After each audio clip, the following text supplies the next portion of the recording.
Previously on Darkest Darkest Heresy. Heresy. Episode 54. The morning after. It had been a strange night. Tommy Lee and Cletus had both gone AWOL. Ship security locked down Cell 54's holding pen. Jagannatha and Yarn determined that the same force was behind the disappearance of them both. And this had followed rapidly after the demonic incursion, the corruption of the cheese, and the untimely death of Jefe Ortiguez. The zoo was no longer secure. A new home must be found for the survivors. Nixios wondered after Courtney. Where was she? Was she safe? He was concerned for her. Jagannatha agreed. Perhaps they should check on her, make sure that she's okay. She was okay. She was the best that she had felt in a while. A night of wild passion with a mutant lizardman with extra limbs and a literal demon will put a spring into your step. She was warm and full of life. Sausage warned that they were coming for them. They had so much to discuss, the three of them, so much to plan. Cletus was free, finally. There wasn't the time. Not now. Nixios and Jagannatha and Yarn were on the way with a squad of an inquisitorial guard at their backs. A pity. Courtney's randy familiar tried to hide all the evidence. The revolting hermaphrodite demons, the victuals, the accompaniments, all of the trimmings. They had to go with a click of Sausage's adept fingers. Even the good Amasek. Back into the cupboard you go, Cletus. Your freedom from Nixios lasted barely a night. But there will be time later. Cletus, Courtney, and Sausage have things to discuss. But it seemed that Sausage must have left some clue, because Nixios had a hunch. He saw something that was amiss. Perhaps it was the ruffled bedsheet. Perhaps it was the flush in Courtney's cheeks and her slightly guilty expression. It was as if Nixios knew. But surely he could not have known. No one could know that a demon called Sausage would drag Lizam and Cletus through time and space itself into Courtney's wardrobe, and then the three of them would form some forbidden love triangle. That the three of them would commit the darkest heresy. Nixios could not have known that, for it was preposterous, barely believable, and insane. He could not have known, surely. Unless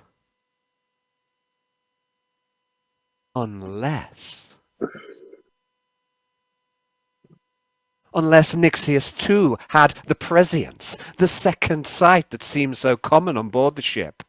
It was as if Nixios knew that Courtney had rescued her lizardman boyfriend, and then spent the night fucking him and a demon that she'd only just met. Yes. Yes, that must be it. But Sausage was too wily. He had been around the block, and he was not about to allow himself to be caught red-handed in his moment of triumph. Jagannatha and Yarn could detect no trace of the dark energies that Sausage had employed within Courtney's room. Surely that would put Nixios' hunch to bed. But he was not convinced.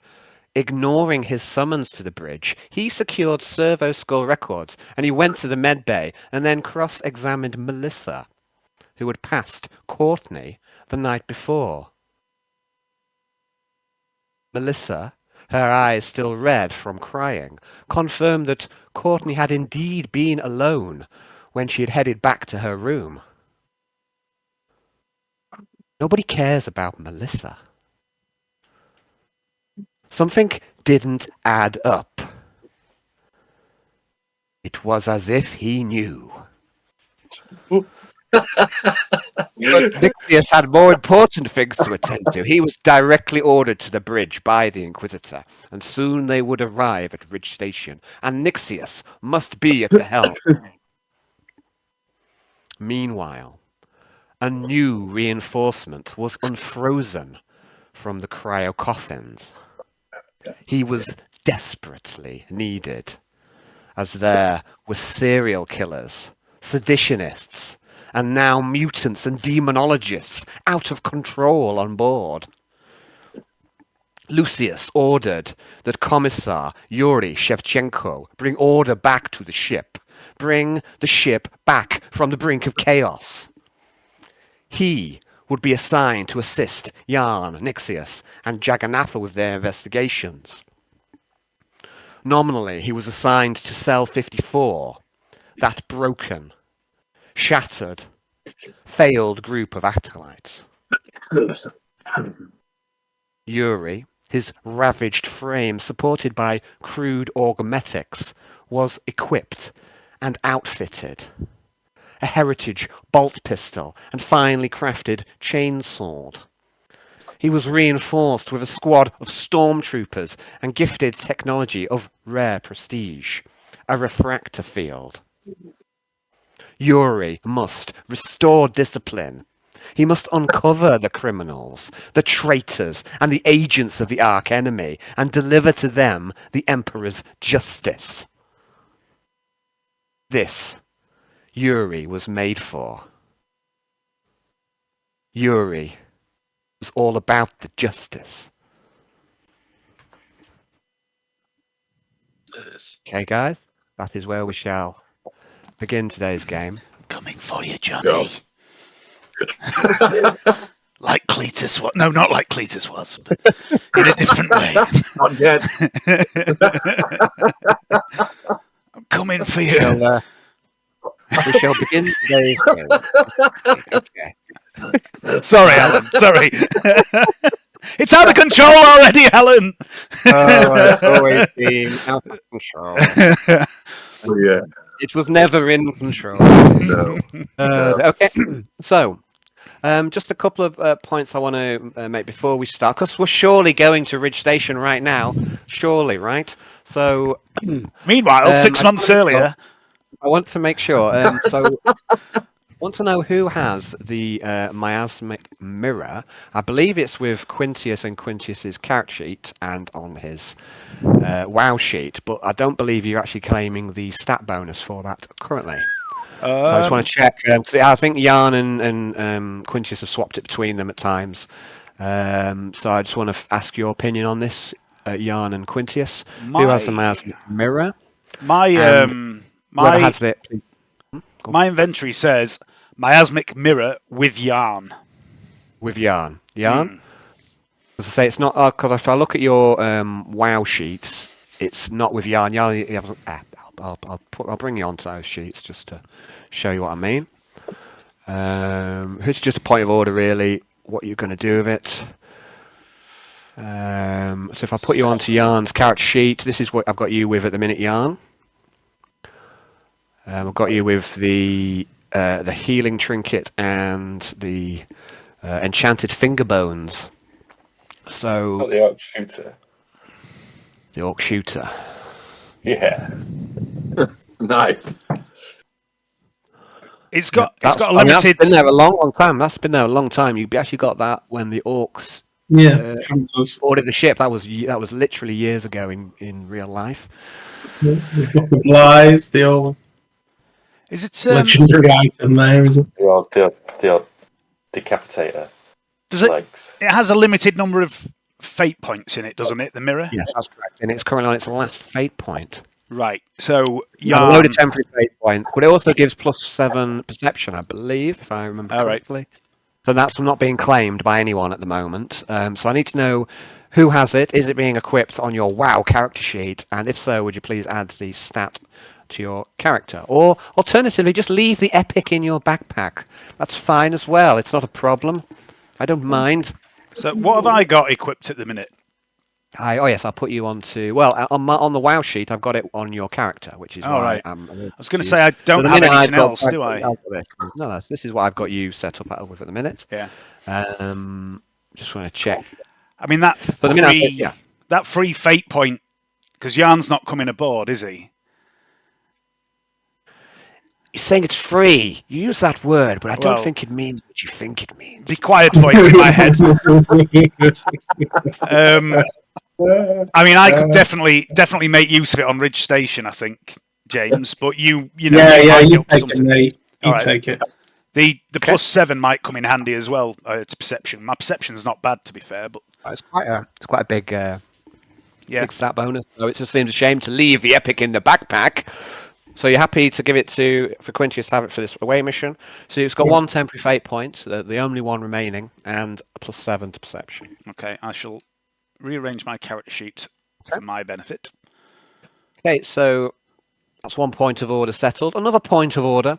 Nixios, there's a data slate that you have that has the slave collar explosive command codes on that you've been carrying around all this time, but you're leaving the ship.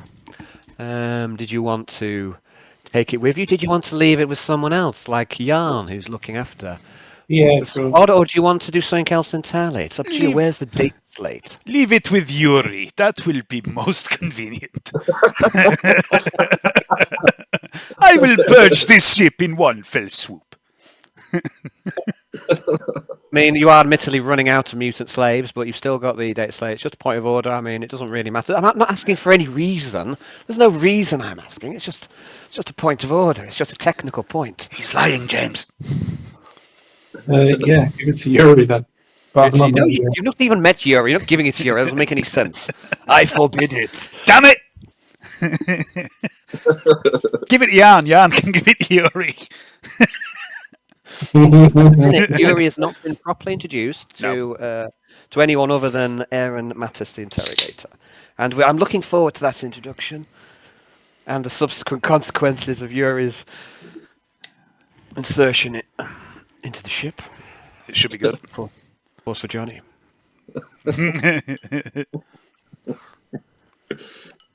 I said insertion, Johnny. Did you hear me? I did. Ah, dearie me. So, Told you, did Alan. sorry. So did you decide on something, James? I missed your response. Or are you just considering? I mean, there's no reason that I'm asking. You don't need to worry about it. Just, I mean, Nixios can have it, or Yarn can have it, or you can just give it to someone else, but not Yuri. Because you haven't met him yet. Yeah, I'll give it to you. Yarn. Okay, so Yarn now has a debt slate, so if you wouldn't mind swapping that between your two character sheets. And the final point of order, does Yarn carry with him at all times the Book of Lies, or does he leave it in containment while he's not using it? Again, I'm not asking for any reason. Yeah, I am now. You're going to carry it with you all time, so... Yeah. And what happens when Yarn sleeps? Where's it then? What could possibly happen? I Just just keep won't it with sleep. you. Keep it. Hey, Yarn, I'm sure he sleeps. He needs to sleep. He's human. Not now. Decided. I'll be fine. Okay, right. So all the technical points of order have been completed. So we're going to start today's game. Yeah, I'll take it back, Al, when at the end of the day. Yeah. Yeah, I have to. Okay. Yeah, we don't have to. But you have made an area within containment with like a circled area, like with the old. Oh, fuck it. To kind of keep it almost, you know what I mean, like the corruption of it, let's say, contained within a certain area of the ship, which is something you've done in the past, in order to protect the ship. Mm-hmm. And then, yeah, so if that's where you would like to leave it, or Yeah. you're not using it.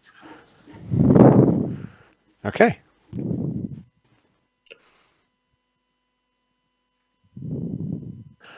So we're going to begin today's game when I can speak. And I'm going to put you on a map. You are all at the starboard airlock, ready to begin the mission, the trade mission into Ridge Station. You're all members of Cell 53, with the exception of Nixios. So we've got Nixios, Arnold, Alexa, Quintius, and I shall put you onto the map.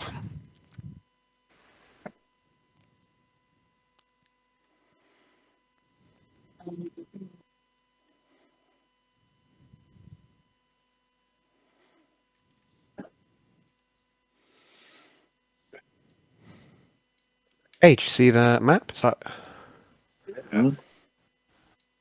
Okay, so you're in a antechamber nearby the starboard airlock, and the four of you are here.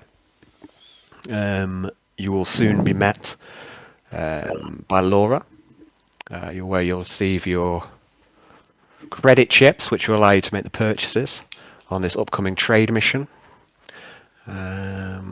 So you're sat here in this antechamber for the meantime. The mission to Ridge Station, which is right there, will soon begin. It's right there. Oh, I've got butterflies leaving the ship, you know. Almost I hope you can get excited. everything on the list and more. Well, I feel a bit naked with that final darkness on my back. Alexa, you crafted a beautiful, beautiful thing there. To match its owner. Wait, what? Like that until she just turns away. Like, no. Oh, I've never described myself as pretty ugly. Ha ha ha. Ha ha ha. Kem's beard. You are a great wit.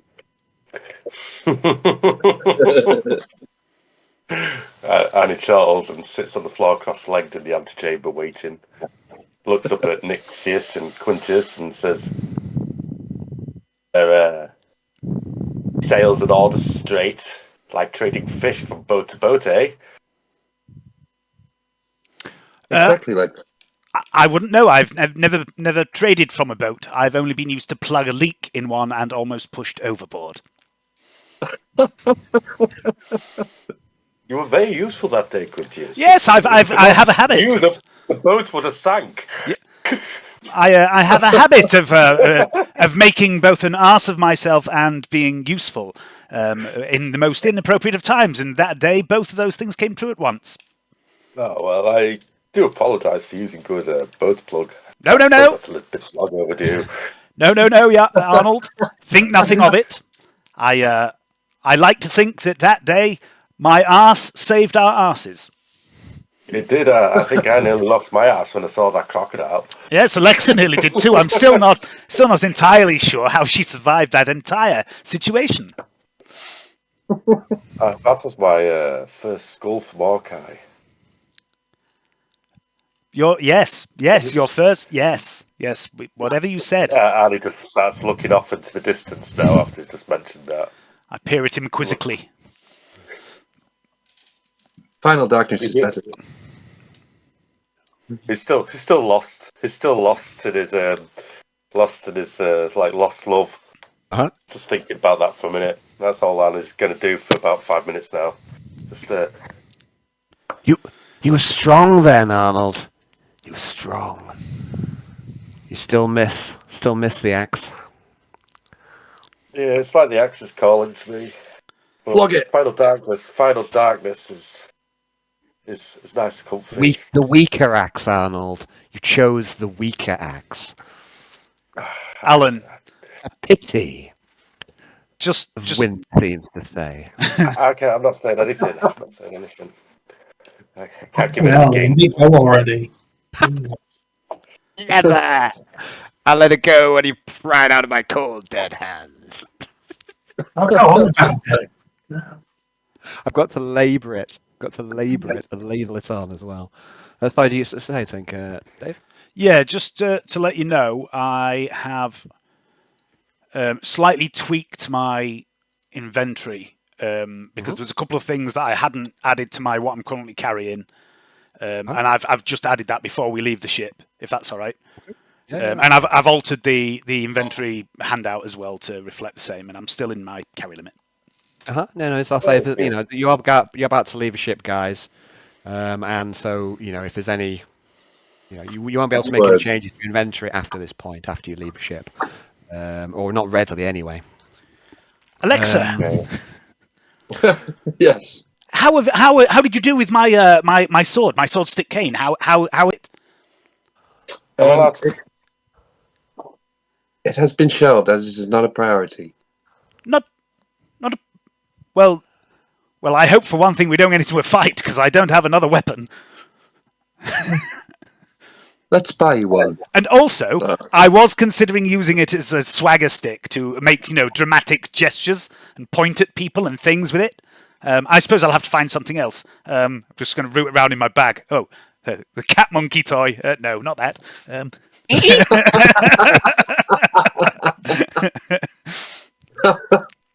Nixios, there's something on your mind. You just can't shake it.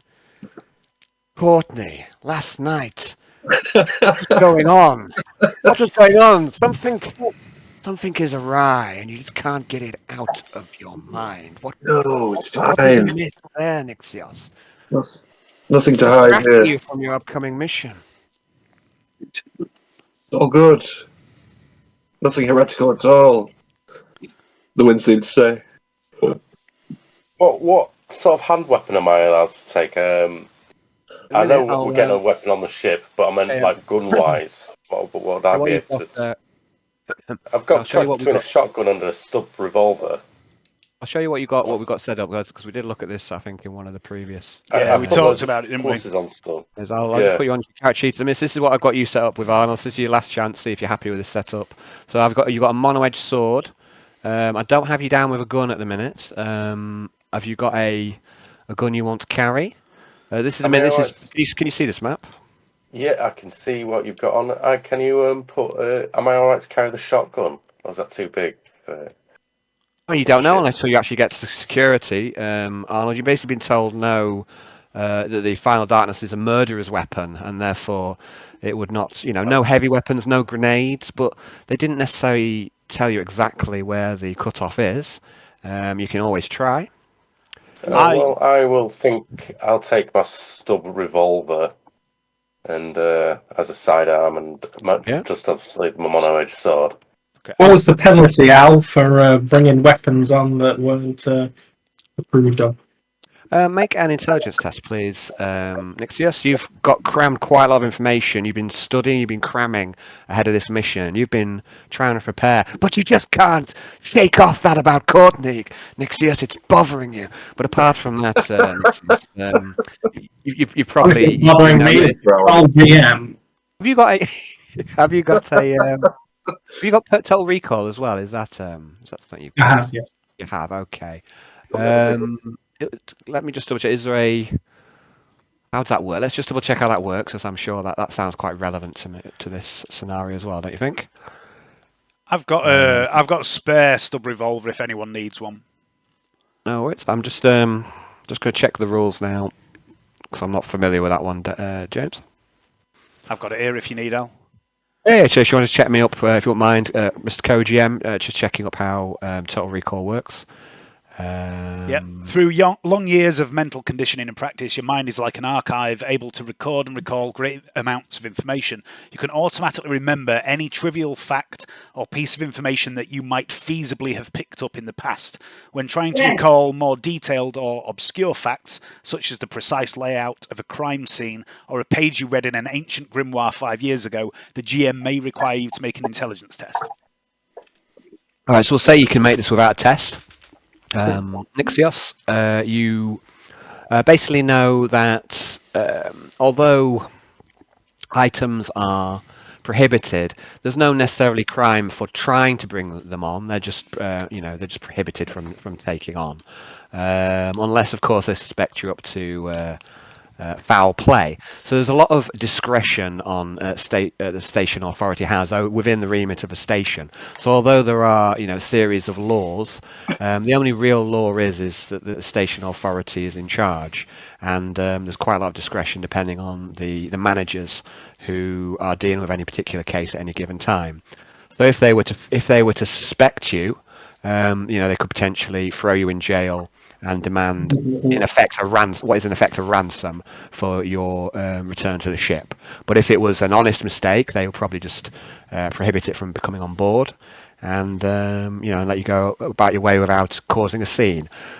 In general, they are wanting to encourage rogue traders and other traders on board the ship to do business, because they're taking a cut. A small percentage of trades, and they get a fee for, like a docking fee. Probably be all right. They're not trying to dissuade people from coming along, but equally, if you're trying to do a raid on the ship, they might approach it more harshly. So a lot of it is down to context here. I imagine there might be certain levels of discretion depending on who you are and your reputation, maybe as well. Perhaps. Mm-hmm. Okay, Alan. I've figured out the couple of bits now. Yeah, what you find tankard, clip harness as per usual. I always wear the clip harness. Huh?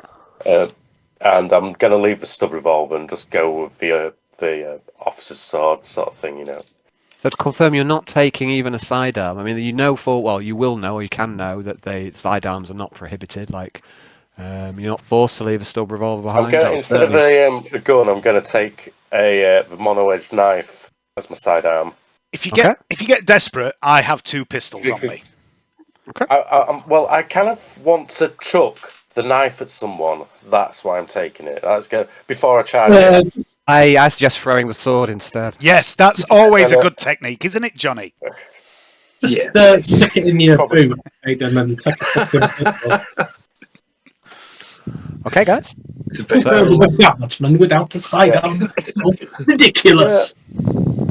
I love that Annie's to confirm your teapot. I think that's amazing. Sorry, I missed that. He's down with a cup of tea and a teapot. That's what I can see in this picture. I just want to confirm that you're not taking the shotgun, you're not taking the stub revolver. Is that correct? Are you taking your trolley? No. But I'm gonna have like my mono knife and the sword, and I'm gonna throw things. Okay. I'll throw people into things because it does more damage. Have you got any throwing stones with you? I mean, there's no need for any combat on board. I mean, this is the case. I've come without a gun on an ornamental sword. You're right. People are going to be like, "Oh man, this guy's tame. He ain't got a gun." It's a peaceful trade mission. Exactly. I don't need to carry a gun. Could buy one on ship. Lucius's money. Okay. So, any other last-minute changes to inventory, or? No, I think I'm good. Okay. I will take a sidearm, Alan. I will take a sidearm. I will take the pistol. Yeah. There might be a situation where I can't throw a knife through a hole in a wall, and I need to shoot a gas pipe while sticking my gun through this crack to make the ship blow up from the other half. Nobody gets sucked out. I mean, might be that situation. I'm just laughing because you said crack.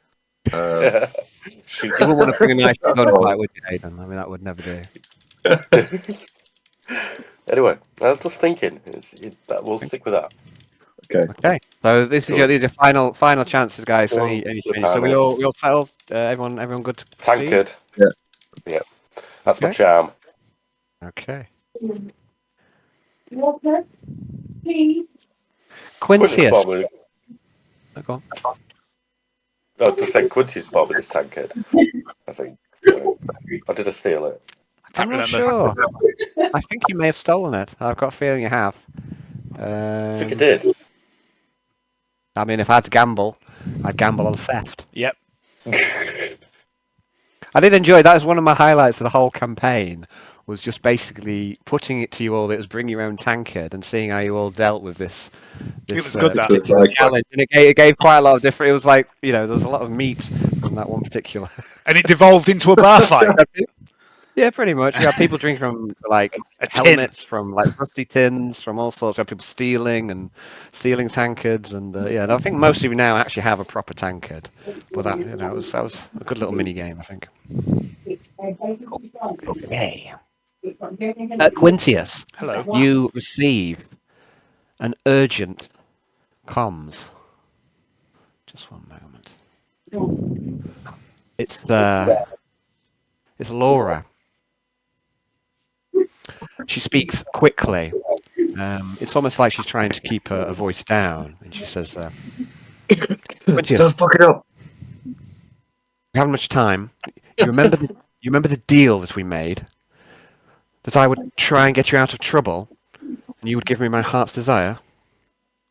Yes, of course, I remember, Laura. Yes. Well, we are in trouble. It's Cassandor, the Master of Coin. He's got it into his head that he should run this trade mission rather than you two. You have to dissuade him. He isn't fit to be making these kinds of decisions. And his credit line, it's literally wired into his body. It will be the end of the campaign before it has even properly begun. Don't let him leave the station. And then the comms cuts out horridly. I'm going to carry on talking, oblivious to the fact that Laura's cut the connection. Go, okay, I mean, am I authorized to, use any particular measures, or is there any line that should be drawn in the sand about how Are you Laura? Are you Miss Skysinger? Are you... Fuck. One moment. Alexa just turns and looks. Is there like a terminal or something she can plug into? So this comms was directly from Laura to Quintius. Right. So sorry, Johnny. But, no, it's okay. That's all right. I'm so sorry, Johnny. Don't worry about it, mate. But so I would have blown him out. I would have blown him out the goddamn airlock, or one of them. I mean, the airlock's right here. You are right by the airlock. A different airlock. A different one. No, but it's connected to like a boarding, like a docking tunnel. So Nixios parked the ship in effect, and yeah, there's now like a docking tunnel that's attached to the starboard side of the Malevolence. Okay, so I'll put you on the wrong map. I'll go back onto the correct map. One moment, please. Okay. Right, so he's on his way here. Is that my understanding? That's your understanding. Right. Okay. I'm going to... we don't need his... do we need his... You say his credit's wired directly to him? He's got his credit line wired directly in his body, but your understanding is that you will receive credit chips. Okay. As in order, that's necessary for you to spend the ship's money. So yeah, but you don't need him. As far as you're aware, he wasn't even coming on the mission. He was going to be sidelined. The Inquisitor keeps saying that he's under a lot of pressure, and it's good that you can take these sort of things from him because he's been under quite a lot of stress recently. Okay. And you've heard all sorts of rumours about the Master of Coin over the years we've been playing. I'm going to... Yes, I know we haven't. We know he likes hot chocolate. I'm going to... I'm going to open a Vox channel to the Master of Coin. Let me just check something a moment.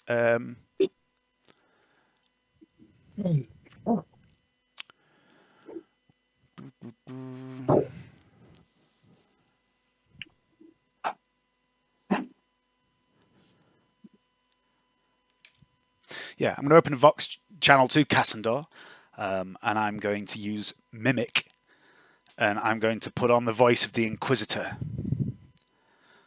And I'm going to say, Master Cassandor, it has come to my attention you are attempting to leave the ship without my permission. Is there any particular reason for this? Okay, so first of all, let's have let's have a mimic. Let's just double check how mimic works. I think there may be a test here or not. Or if not, it's going to be some sort of perhaps a deception. Well, let me just double check. Let's have a look. I just want to have a quick look how this works. So it's... I can do it, and then listeners must succeed on a -10 scrutiny test to realise that I'm not the person I am mimicking. If I have based my voice patterns on anything other than live conversations, the difficulty. You've had plenty of you've had plenty of opportunity to learn the Inquisitor's speech patterns. So we're going to go -10 scrutiny. Okay.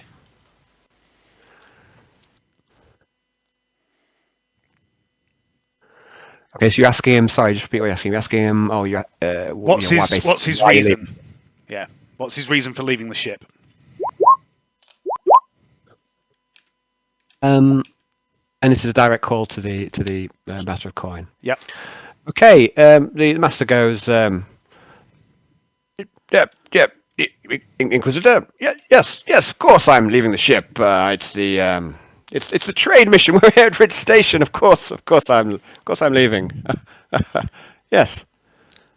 Well, I understand your desire to be a part of this particular mission, Master Cassandor, but I would like you instead to return to the infirmary for a quick checkup before you leave, just to make sure that everything's fine, that you're not taking any risks with your physical or mental well-being, and you're not taking any diseases aboard the station. The current party that are heading over have been checked thoroughly and quarantined for several days prior to boarding Ridge Station, and we obviously need you to be checked out for the same. Okay. He goes. I'm sure I haven't had my checkup recently. It's fine. Yes, I'm fit as a fiddle, Inquisitor. Fit as a fiddle. You know me. I'm not infectious. I've got no disease. I spend all my time in my room. Don't I? But better to be safe than sorry, Master Cassandor. I don't wish to remind you that I am in charge here, and this is a direct order. Yes, of course, Inquisitor. I shall like to make a deceive roll, please. Absolutely. Any modifiers? Just straight roll, please. Oops. There we go. Pow! 3 degrees success. Okay. And then all of a sudden it goes. The Master of Coin says, "Yes, diseases. Yes, it can't be too safe. There's lots of people coughing these days. So many people coughing. I hear them. I hear them in my room. Yes, we all do, yes, Master Cassandor. Checked up. Yes, Dr. Festus. He'll look after me. He'll make sure I'm safe, won't he? He will. Yes, he'll just give you a quick once-over, and then you can proceed on the trade mission." Okay. This is Cassandor over and out. Rightio, and then I'm going to immediately vox Dr. Festus and continue to pretend to be the Inquisitor. Dr. Festus, this is Inquisitor Lucius. You are about to receive a visitor in the form of the Master of Coin. There's a shunting noise and a clunky noise, and then suddenly you get through, but you don't think it's Dr. Festus. You not. I don't think you recognise the voice. You can correct me if I'm wrong. And the voice goes... Is it the doctor that met Yuri? It's basically Dr. Cobb. Yeah, I haven't met him. One of the Orpheans. And he goes, hello, sir. Let me just get my... look at those fancy little napkins. It was Elvis for a moment. Hello, sir. That's the only accent that I got. And, hello, sir. The good Dr. Festus is... he's not available at the moment, but perhaps I can be of assistance. Inquisitor. And you are... happy to serve. I am Dr. Cobb, Dr. John Cobb. You may have heard of me. I was recently recruited in the Bayou Boot Camp. Delightful. Anyway, you're about to receive a visitor in the form of the Master of Coin, Master Cassandor. I'd like you to give him a medical, a once-over, check him for any signs of disease, make him feel comfortable, and while you're doing that, sedate him, restrain him, and keep him that way until you hear otherwise from myself. Do not unrestrain him at the order of anyone except Inquisitor Lucius or Quintius Thespis. Understood, Inquisitor. I'll see that it occurs. And if you can, keep him isolated, away from anyone else, not able to talk to people and influence them in any way, that sort of thing. I've got just a plan. Excellent. I also must stress that I don't wish any harm to come to him. Of course, sir. Of course. No harm. Good. Proceed, Dr. Bog, was it? Dr. Cobb. That's the one. Sorry, my mistake. Dr. Cobb, proceed. Okay, the comms shuts off. Quintus is going to mop his brow. A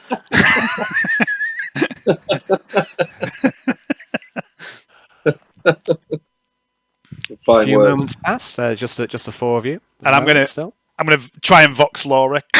Come in, Miss Skysinger. I'm just going to check my data slate with the list of things that I need personally. Okay, no worries. Yeah, say if there's anything else I want to do in these couple of minutes, let me know. Well, the main thing that you need, Alexa, in this coming mission, there's a few things that you need. Firstly, is you need some bit more high-power weaponry, you think. Yeah. But the most important thing is you need a long list of different types of advanced components to facilitate the manufacture of servitors in the Fear Factorum. There's a number of other potential things that could be useful for Mother, all related to ship upgrades, weaponry, for example. And there's also a series of raw materials that will always come in handy for crafting. So there's quite a lot of potential things out there. You don't really know what's available, but the top of the list, above everything else, are components. Cool. I believe somewhere I have a list of everything that I wrote about 39 sessions ago.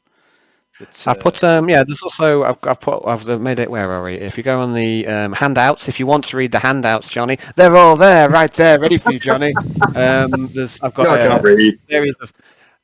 I've got series of the objectives. I'll just quickly go through them. So you are to make a series of purchases at Ridge Station with a view of improving the success of the upcoming campaign. Find information about the 4 sectors, one of which shall be the next stage in the campaign.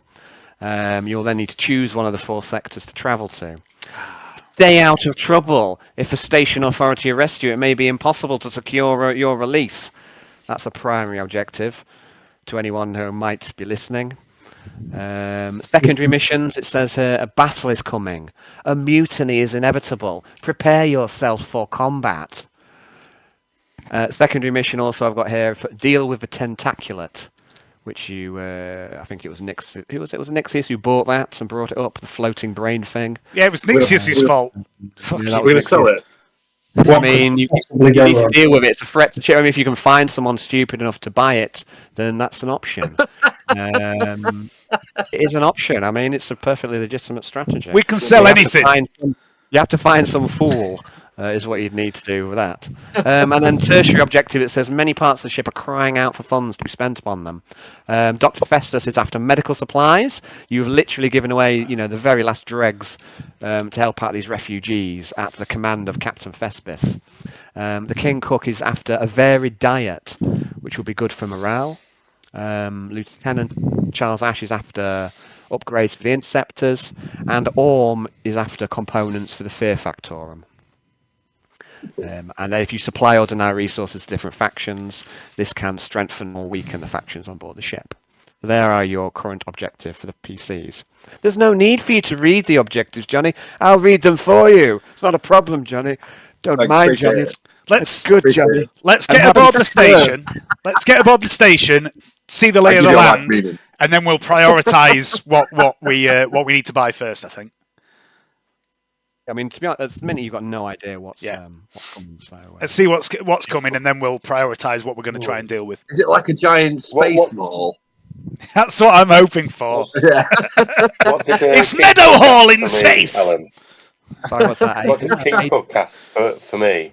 Basically, he wants food stuff. So at the minute, there's only really nutrient paste, and then and the salt fish. You also got some salt fish in. So like some proper ingredients. He's basically looking for some decent food. Like a varied diet is good for morale. So he's asked that of you. The Inquisitors asked that, of the group as a whole. So and it makes a lot of sense really. I'm going to relay that to Quintius and Nixios now in this thing. I say, I've been improving ship's morale by feeding the crew of late, and King Cook was saying to me, at the moment it's only nutrient based. If we buy more foodstuffs, even flour, eggs, milk, anything like that, just some real stuff to variate people's meals. Even oats.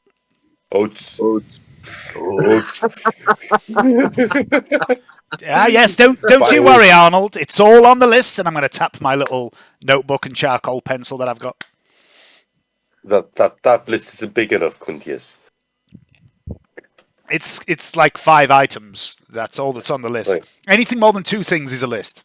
I had to teach my wife this in real life, not as Quintius. Well, that makes sense. And Arnold's going to be taken by your sheer academic brilliance. My excuse is, if it's not on the list, it's not getting done. Yeah. Name's not down. Yeah. So remember, please do me a favour, and I'll probably do you one too. Well, Arnold, in my mind, medical supplies and food are top of the list of priorities. But I don't plan on leaving Ridge Station without every single thing on the list. Of course, no plan avoids first contact with the, let's not say enemy. That feels foreboding. But no plan survives. Just an idea. Is there any way of scoping out any rich goods and managing to, procure them or procure their earnings somehow?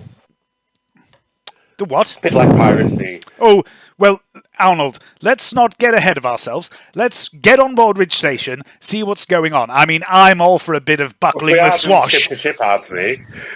I mean, yes, but I, as much as I would love to buckle some swash, I'm not really equipped for it right now. So let's get on the station, assess where we are and what's going on. Let's get some deals done. Let's buy the food and medical supplies we need, maybe get some new toys to play with, and then, if time allows, we can buckle the swash on the way out. How's that? I'll help you as much as I can. I will not cause trouble for you all. Excellent. We look quite dashing, Arnold, in our matching haircuts, I must say. Oh, I forgot you did that to me. We did it to each other, guys. Yeah. We did. We had makeover day. We're both sporting the same haircut. We look quite splendid. You do look dashing. I think we do. Also, Quintius, you're like my posh little brother. You're like my not remotely posh bigger brother. See? With any luck as well, I've been thinking, I haven't... It's like we had the same parents, but one was chucked out into the ice plane and... Maybe one of us was adopted. Born in a theatre with loads of lesbians. I wasn't born in a theatre, I earned my place there. But I've also been thinking... That's where you became a man. That's where I was mannerised, yes. I also became a girl. I've been thinking. Oh, no, you didn't. He's behind me. Quite often he was. I've also been doing some thinking. My father was something of a travelling merchant for a time, Arnold, and he used to bore me. He used to tell me stories of places like Ridge Station. And one of the biggest reasons that my mother and father used to argue so much was because my mother accused my father of bedding a whore in every dock. So, maybe we'll get lucky. I'm not interested in that, but I want to really look at some meat. And that's basically the same thing. I don't know. You don't understand. I'm on about things to eat. It's basically the same thing. I understand exactly what you're talking about. Trust me. The lexicon may be different, but trust me, the implication is the same. Look, I know you're educated in the ways, but I don't think you know what I mean in this situation. I just don't think you've met the right woman. I'm going to rectify that before we leave this station. What is the right woman? Do not try and tie me down. My only relation is to Markai and the gods. No, whoa. Nobody's talking about relationships here, Arnold. Come on, let me talk to you about carnal pleasures. Carnal, yes, carnal. Gentlemen, please maintain a level of professionalism. Oh yes, sorry, Alexa. Oh, sorry. I'm going to really dramatically just hold my hands up and be like, "Oh, sorry, Alexa. Yes, I absolutely forgot my place. I forgot that there was ladies present. I do apologise." Well, speaking of ladies, So play some binary at him that sounds a little bit like "fuck you." I'm going to give her a wink. Speaking of ladies, 2 ladies walks into this antechamber, one of which you recognise, and perhaps sends your heart a little fluttering. It's Laura Skysinger, personal assistant to Master Coin, looking resplendent in her uniform, ship's uniform. And beside her is someone you've never met before. Has she got high boots on? Stop it, Hayden! Yeah, I mean, we don't need to dwell on the details of Laura's boots. Well, no, it's a prominent thing to Arnie. He likes a woman in wellies. I think Arnie's into farm girls. The boots are calf high, Arnold. The boots are calf high. Oof. They're not knee high. It's enough. Not interested. It's enough for Quintius. How big are the heels, Alan? You don't need to. I'm not your virtual pimps, guys. I keep telling you about. Are they leather, Alan? Are they lace up or zip up? If you want, you sir, to you. Everybody get us off your private room, you guys. You've already been plenty of porn. Details, Alan. Details. You dirty boys. We're not going to talk about it. Yeah, let's not worry about that. I've already got my own mental image. Take an awareness test, Quintius. Ooh, I'm good at these. Is it... Oh, no, that doesn't matter. What am I talking about? An awareness test you shall have. There you go. Oh, just a fail. Now, you're not quite sure how these boots fasten, Quintius. Even better. The mystery. Velcro. Definitely Velcro. Beside Laura is a woman you've not met before. Space Velcro. And you recall, of course you remember, it was only moments ago that you decided to bring someone on your trade mission with you, a stormtrooper. And it's a female stormtrooper, is meant to kind of act as, I think perhaps your wife, Quintius. I don't know if that's your ruse or something. But anyway, you've got basically, she's dressed in finery, but she does look somewhat out of place. She cannot quite get over the fact that she doesn't really quite fit in this fancy dress. So she does look somewhat abashed. And she keeps casting like nervous looks around. But she doesn't have shoulders and biceps. She's certainly well muscled. She's a stormtrooper. She is. Arnie licks his lips slightly. Okay. do I notice Arnie licking his lips slightly? I mean, sure. I don't know. I just thought I'd trick it in there. You don't know what I was thinking. Should make a good sparring partner. I do remember. I do actually remember, Alan, that this woman was coming along with us. Ah, that's good. I didn't know her name was Athena, but I do remember her. Oh yes, so you've not yet been introduced. You didn't know her name prior to now. But Laura strides in, and she looks around each of you in turn. Oh, Miss Skysinger. Oh, I must say, what a smashing blouse. Okay, she's not wearing a blouse as such. Yeah, that's fine, but that's my go-to statement of trying to compliment her. There's a moment, and it lasts a little too long. A moment of silence lasts just a fraction of a second. You've done your nails really nice. Sorry, is Arnold saying that? No. Arnold's not that smooth. He wouldn't even be interested. Okay. And she unless it's like trying to wrestle a pig or tame a heavy bolter.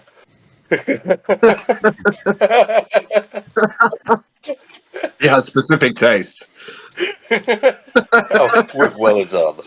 Yeah. Nix is going needs. Very specific. Nix is going to mumble. Is it the blouse or is it the chemise? I'm going to look annoyed. For himself in general. Great word, mate. I think Laura's just going to look around, slightly confused this moment. She goes, so is everyone ready? All ready for the upcoming mission? Affirmative. Yes. Yes. Of course, milady. Miss Skysinger, I just need to inform you that the problem has been diverted. She goes, yes, I'm aware. Good stuff. And shall we begin? Are we ready for registration? I don't know. Maybe we could procrastinate a little longer. I'll just be 3 hours. I'm just about to knock you all out and drag you to this ridge station. I ain't getting no station.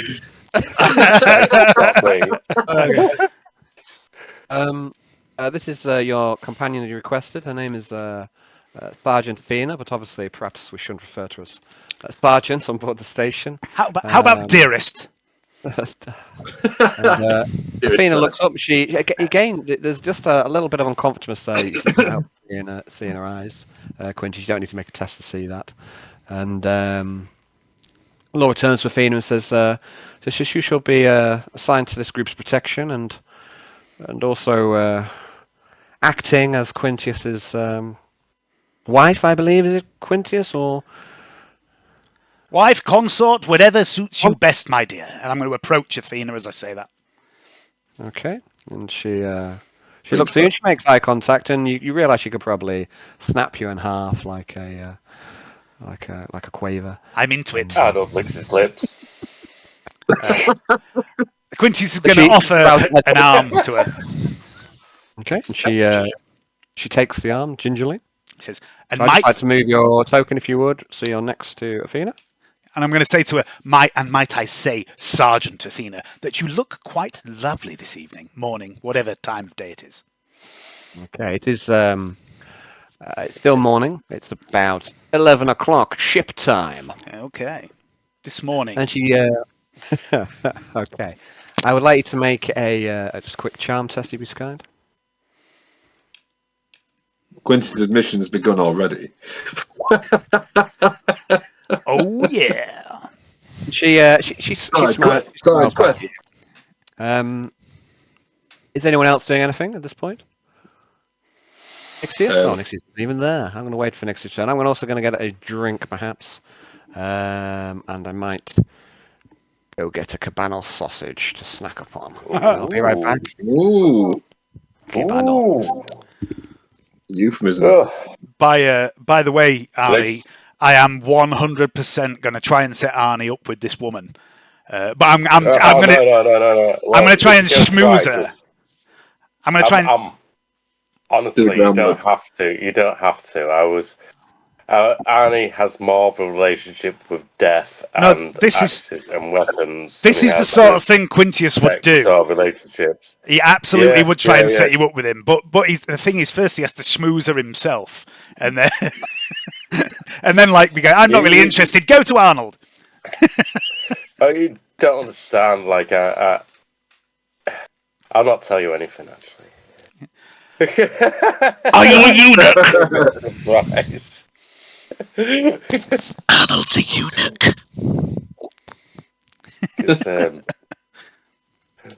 Arnold just isn't into that sort of thing. Quintius doesn't know that though. Quintius is just going to carry on doing what Quintius does. Always abstained from sort of any fun like that. He enjoys a good bit of viewing, but then he just goes, nope.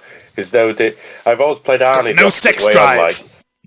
Yeah. He just has a blood drive, not a sex drive. But Quintius doesn't know that, so Quintius will push for it. But the only time he got slightly aroused, apart from this, was when Alexa was polishing the gun. Yeah, I remember. Also, do you remember when Alexa and Bodo first sort of started hanging around? Quintius got a little bit jealous, and then he backed off and kind of accepted it to be a thing. Because Quintius thinks of himself as a bit of a matchmaker as well, you see. So he's it's kind of a thing that he wants to do, but he never wants to find a match for himself. If Athena, who bless them out, hold a sword, because none of them big boots on, none of them might be interested. None of them can compare, Jonathan, to Mumsy. That's what I thought he was going to say. I knew he was going to say that. There's a definite Oedipus complex about Quintius. Oh, definitely. Yeah. I mean, his pistol is named Mumsy, for fuck's sake. You can't get much more.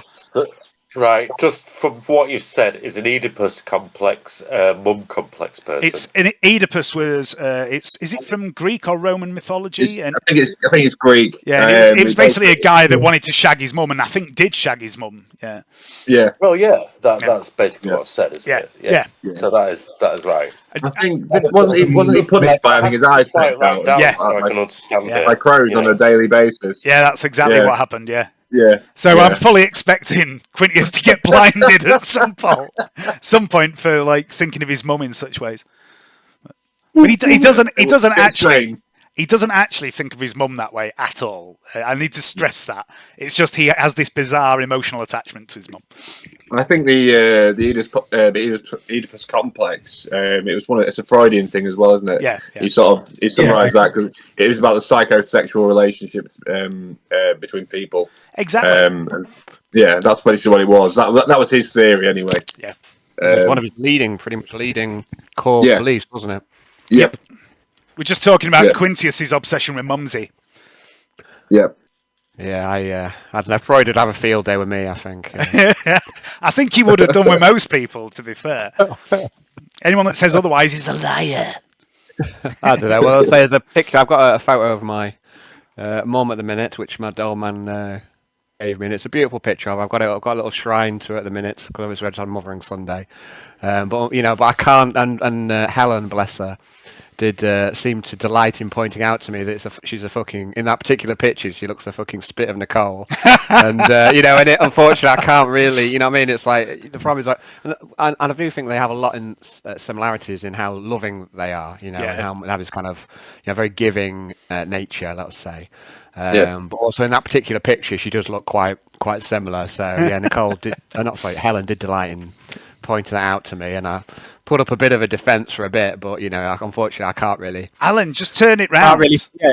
Turn it round and say something to her like, "Yeah, I mean, it happens. It's perfectly normal. I mean, it happened to you. That's why you're a lesbian, right?"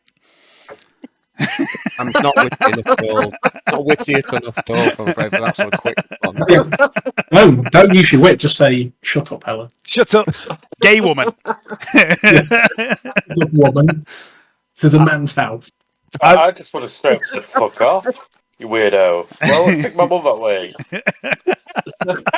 No, she just always delights in ripping the piss. So she on this one, I have to concede. And that's not the way to battle her. The way to battle her is to give her shit that she, but it has to be done. I'm used to that. I'm fifth child. I've had to grow up giving shit.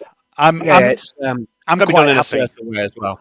I'm quite happy with the fact that my mum is a 5-foot brunette midget and Leanne is a relatively tall blonde woman. That makes me feel quite happy. Yeah. So, I'll have to say. Anyway, right. So there we go. Let's get to Ridge Station. Quick. I mean, it's right there. It's right there, guys. We nearly regress back to childhood there, Alan. Quick. Do something. Okay. You're in charge. And that's where we'll leave it tonight. Wait, I've got a tag roll to do. So Quintius has just been trying to butter up your new addition to the group called Athena, Sergeant Athena. I'm not trying to anyone else. No, just gave her a little smile and a compliment. I'm just trying to put her at ease rather than actually flirt with her. And it seems like it's worked, right? So okay. She just cracks you a little smile. Nixios, are you doing anything at this point? Arnold, Alexa, I just want to check whether anyone's doing anything at this point while Quintus is doing that. We are ready. Checking my list. Checking my list and going over schematic. Okay. Nixios, are you doing anything? No. Okay. Well, Laura says, if you would be so kind to step through, have something for you, Nixios, and you, Quintus. If you care to follow me, and she walks off to the airlock proper. Okay. Would you care to follow her? I will follow these two as a guard. Not toward the fucking airlock, I won't. Yep. I'm gonna follow, and I'm just gonna say to. First. I'm going to say to Athena as we're going, try and look a little bit more relaxed, my dear. Don't worry, you won't have to do any of the heavy lifting. I've got you covered. Alexa to mother. Alexa to mother. So, guys, I seem to be losing. I want to know, right? First of all, if if you are moving, then please move your token accordingly. Okay. Are you literally calling mother at this point, or are you No? Sure. No. Yes. Just checking. Yeah. Okay, so if you'd Laura and Athena move through towards the airlock, and if you'd be so kind as to move your tokens accordingly and put them where they are. That's it.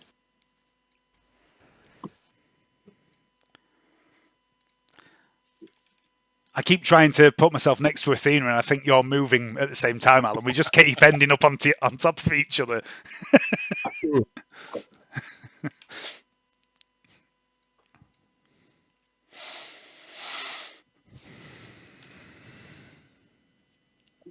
Hey, everyone, happy with your positions? Yep. Okay. You notice there's someone else there stood by the airlock. It's again, someone you've never met before. It's a tech adept. There's something about this adept that speaks of threat. Can I have a tech use test for anyone who wants to make an observation? Yeah. I got tech. I got tech this time. Okay, make a roll, please. It's gonna be my first roll. Do it. Oh, I'm doing it, baby. Doing it. I believe in you, Arnold, in your shitty rolls. Yes! Go on with your shitty witch rolls!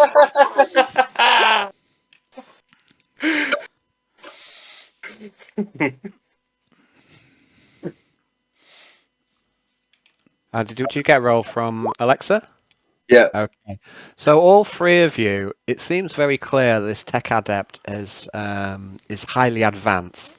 It's heavily augmented, and you believe that there is evidence there of shield systems and also hidden weaponry systems. But all you can see the tech adept holding at the moment is a black box, which he then opens, and within the black box itself are two credit chips, and the credit chips themselves are almost works of art in the sense that they're not overly ornate, but there's something about them that speaks of prestige. The chips are black with an outline of gold around the edge of the chips, and there are two of them. Laura says, by the power invested in me by the Trade Department, I formally acknowledge the transfer of all control of credit to Deputy Trade Officials Nixios Roth and Quintius Tarquinius Vespus III, acting captain. And she holds the box out towards... Pardon me. I missed that, mate. What did you say? I said, "Way well done, laddie." Sounds because you presented it like an achievement, so I need to get into the mode. Arnold. Okay, so you're going to take the credit chip, one to each of you. Yes. Sure. Okay, you've now received Daddy's credit card. Okay. No, so you've got the credit chip each. So this allows you basically to spend the ship's money, and you have one of those each. Laura reminds you, although Nixios, you do technically have rank here. The Inquisitor has expressed that he doesn't want Quintius to be restrained. You are in matters of trade to be considered equals in rank. And if you cannot come to an agreement, the Inquisitor hopes that you will come to an agreement. But if you can't come to an agreement, you are to have one voting share each, and the Alexa, Arnold, and Athena are to be considered to have half votings. Any decisions that you cannot settle upon can be put to a vote according to those principles. Is that clear? That sounds like a wonderfully well thought out process. I'm sure it won't bring us all to ruination. No. And she, her face is a mask. Mask. I'm sure you'll all be able to agree. I'm going to pat Nixios heartily on the shoulder and say, I don't think there'll be any need for that. I'm sure we can all work together as a team and get things done. Just no mutants this time, eh? Wink. Look. It wasn't entirely my doing, Nixios. It was merely an idea. At that moment, Alexa just puts her hand up to near where her gills are, just as if she's like, just a little bit uncomfortable, a little bit self-conscious. Yeah. Athena looks at you, Nixios, with a furrowed brow. She's puzzling over what you just said. And again, Laura's face is an utter mask at this point, but she's looking at you, Nixios. Oh dear. Yeah, I'm going to look back at her and go, what? Psychers are mutants too. And Athena, if anything, looks slightly more puzzled. And there's an awkward silence for a moment. I cannot stress you. Excellent joke. Haha. Let's get on with the mission. Let's not worry about it. We just know Nixios is racist. He doesn't like anything which isn't human. In the awkward silence, I just light an IO stick. It's alright though, he's got good intentions. He's not going to let the pure and stuff live here. And he's also going to get started on some right solid trade deals, so go team. Yes, go team! Yes, good, yes. And purity is important, of course. I cannot stress to you enough that discipline is strict on board the station. Do not start fights. Do not steal. We can't bust you out of there if you fall a mock of their security. Please hold yourself as befits a rogue trader. Are the human enforcers on the rich station, or is it a mix between Xenos filth and other things? Laura says to you, Arnold, she looks at you and she seems to be eyeing you up for a moment. She says, nice haircut, by the way. I'll laugh really loudly in her face. Quentin said it was okay as well. It was kind of a mix between, his culture and mine. You're taking the piss right, aren't you, Laura? It really is quite something. It suits you both. And she gives a quick look at Quintius, and then she says, to answer your question, ship's station are human. However, it seems likely to me that you'll encounter Xenos on board the station. Do not let this concern you. The Xenos are not forbidden in this region of space, and are in fact encouraged. So we would prefer you to keep an open mind rather than attempting to purge. I'll keep an open mind. Honestly, after being on this ship, you've got to. An open mind is like a fortress with its gates unbarred. Eyes on the prize, ladies and gentlemen. We're here for a reason. We're not here to kill Xenos. Let us remind you that you are agents of the Inquisition, and you must befit yourself accordingly. The standard rules do not apply to us, Alexa. There are bigger fish people to fry.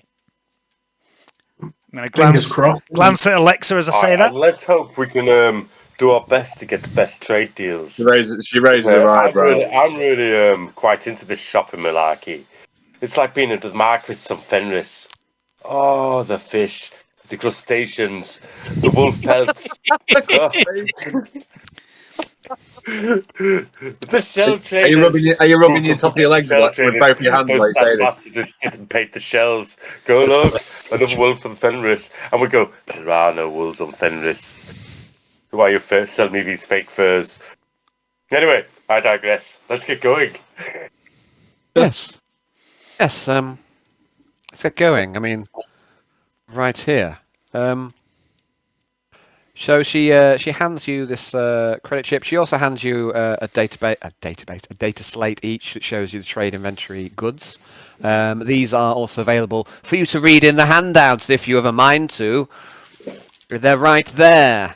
But it's not a problem if you don't want to read them. I don't mind I'll go on, Alan. I'll read them. So, the first time. Forever. Guilt. So yes, if you look in handouts, trade, there's a handout there which is the history of what you've bought before, and also what goods you have on board the Malevolence. And I'll keep adding to this as you uncover new traders with new wares. I'll keep adding to this section.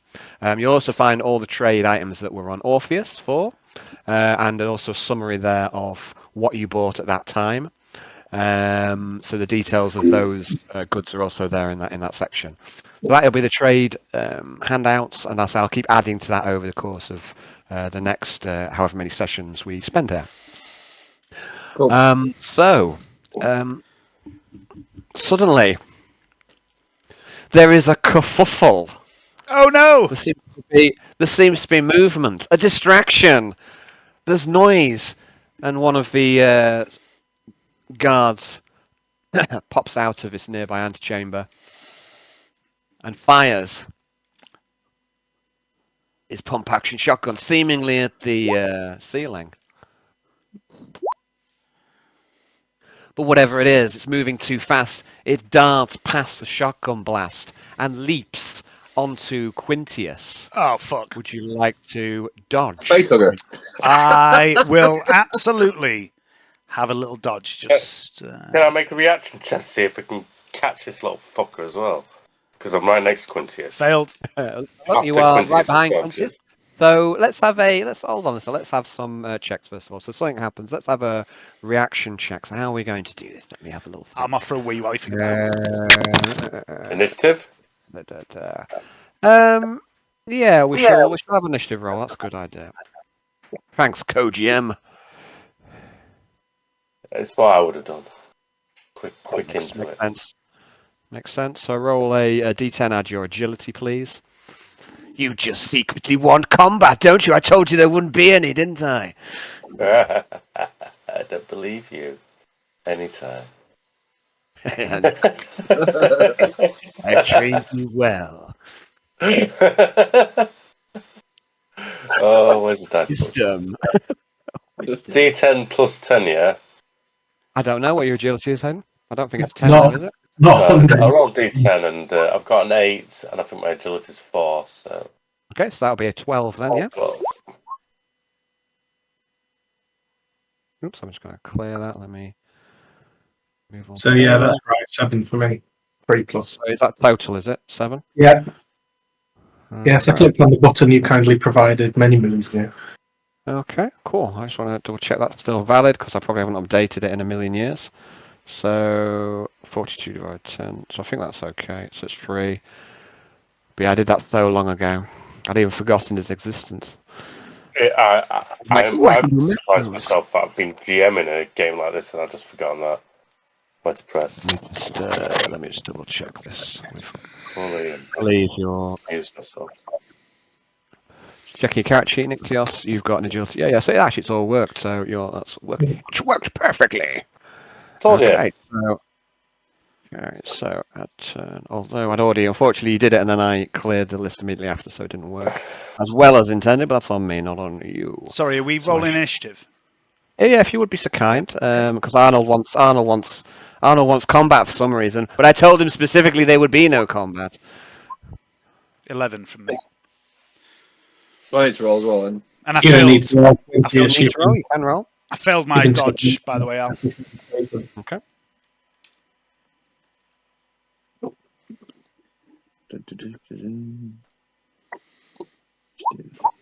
Oh, is it the fucking cat?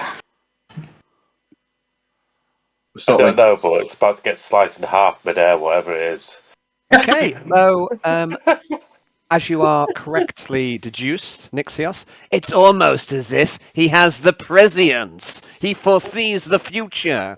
Kara, the cat monkey, leaps adeptly from the roof of the corridor and on to Quintius's shoulder, where she starts to immediately nuzzle up to your neck, Quintius. Arnold, you're next in the initiative round. Did you want to try and intercept Kara, did you say? Because she's moved lightning fast. She's on Quincy's shoulder. She kind of leaps it. Did you say you want to try and grab her? Is that what you're trying to do? Yeah. I want to intercept. See if you can intercept her then. Okay, we'll have an agility roll. We'll have it a minus. Actually, no. Let's make a standard weapon skill roll. Weapon skill. Yeah. Yeah. I'll answer. Yeah. It's looking good. Okay, so so you grab at her, or you grab where she was, and she seems to turn in the air. And like I say, she lands upon Quincy's shoulder, as I described. And she hisses at you. Shut up, little cat. Only because of me you're alive.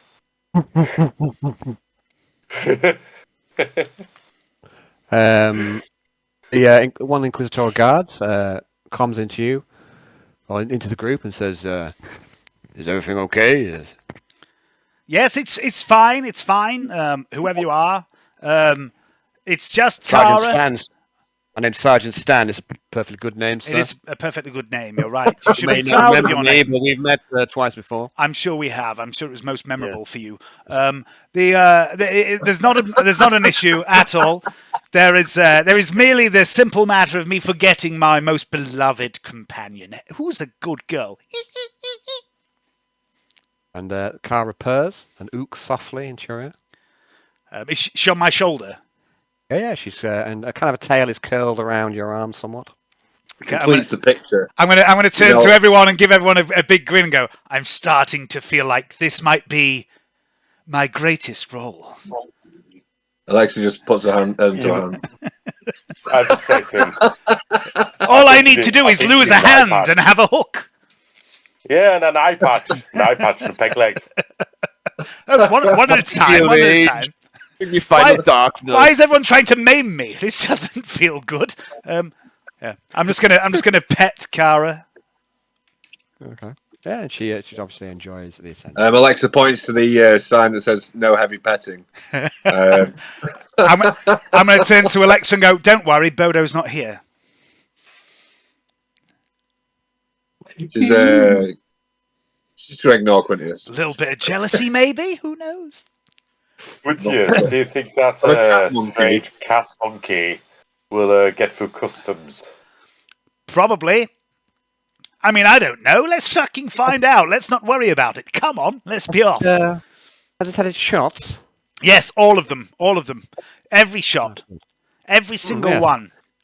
Except the one that counts. Especially. That was where Cathendor went to have his shots. Is that Laura saying that? Yes, it's Laura. So yes, Cassandor did indeed go to have his shots. He's probably still there, Laura. I don't think you should take the cat monkey with us. You might lose him on the ship. It's a her for one thing. Don't misgender my beloved Kara. And secondly, it's fine. Look, I'm just trying to tell you so you don't get your fucking cat monkey taken away. Just take it for all I care. Look, honestly, Arnold, the thing is... putting customs in a little cage. The thing is, we're trying... the bars like a caged animal.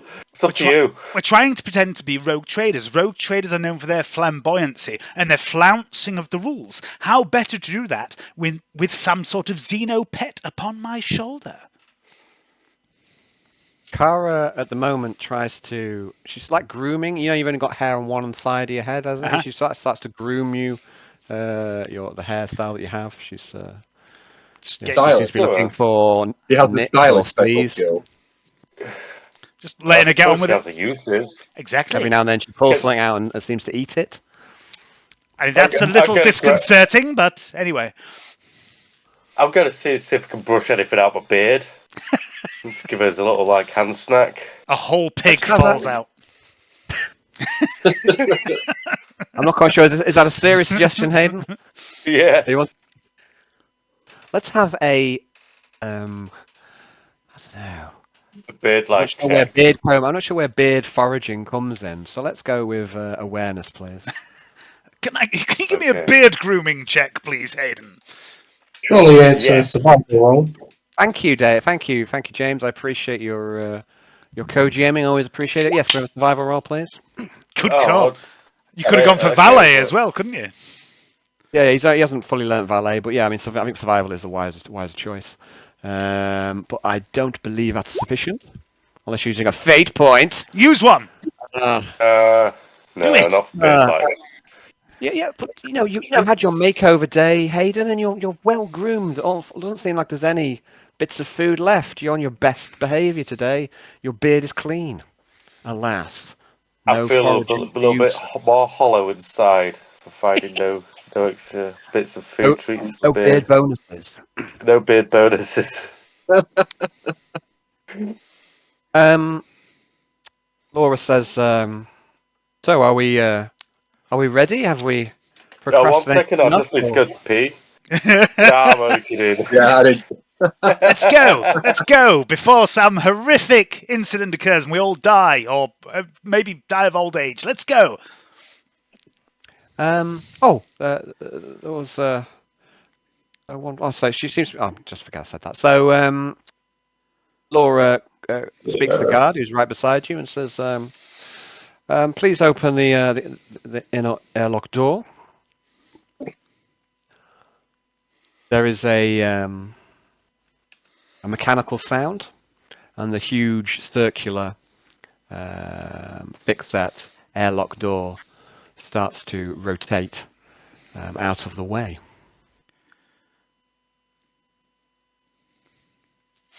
One giant step for the party. Before just biggest step for the story kind. Party time.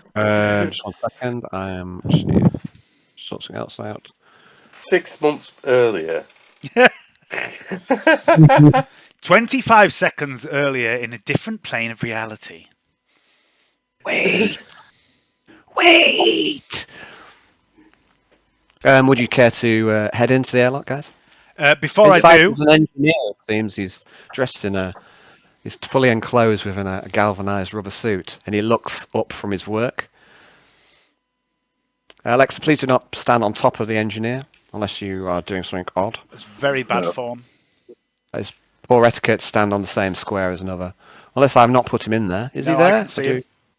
You can see him. Okay, so please don't stand anywhere but there, Alexa, unless you're trying to stand on top of the engineer or do something odd thing. In which case, please describe to me what the fuck you're doing. No. I refuse. Okay. Before we go any further, I'm just going to whisper to Laura. I'm going to lean in towards Laura, and then I'm going to go quickly check my breath, and then whisper to her. Cassandor is unlikely to be released from the infirmary by anyone but myself or the Inquisitor, just so you know. And she keeps her voice almost so low, she's almost imperceivable, but she manages to pitch it just right. She goes, good show, and remember, don't fuck this up. This is a chance for both of us. Oh, and please, Laura. Me? Fuck something up? Not likely. And if you survive all this, if it goes well, we have something to discuss. I have something I want to ask you. I wait with bated breath, Miss Sky Singer. And then she seems to remember something, and then she speaks up in a normal voice. She goes, actually, I've remembered something. Here, would you like this? And she hands over what appears to be a standard issue Imperial Thermos flask.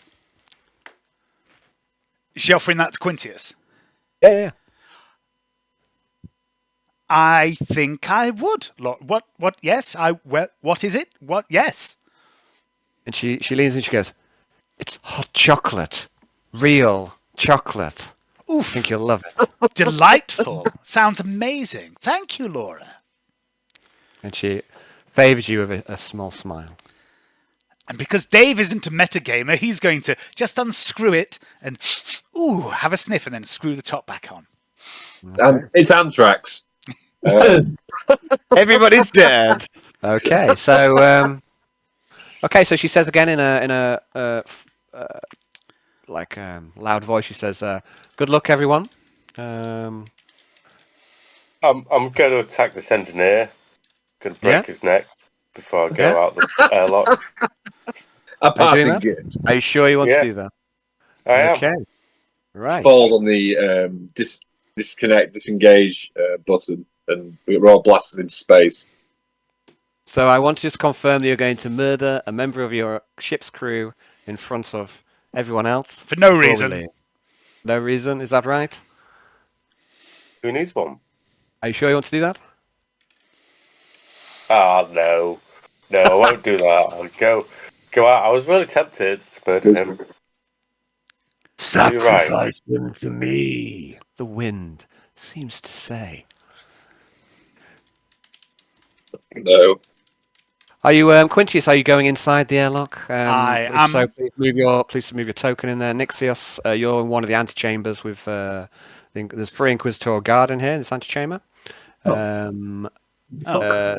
the wrong direction. I'm not sure which is the airlock. Is this the airlock? I don't really know. See where the crisscross yellow... Yeah. Right. Okay. Yeah. That's where the airlock is. Okay. Oh, I'm going to stand there, linking arms. Just make sure you're... Okay, is everyone in?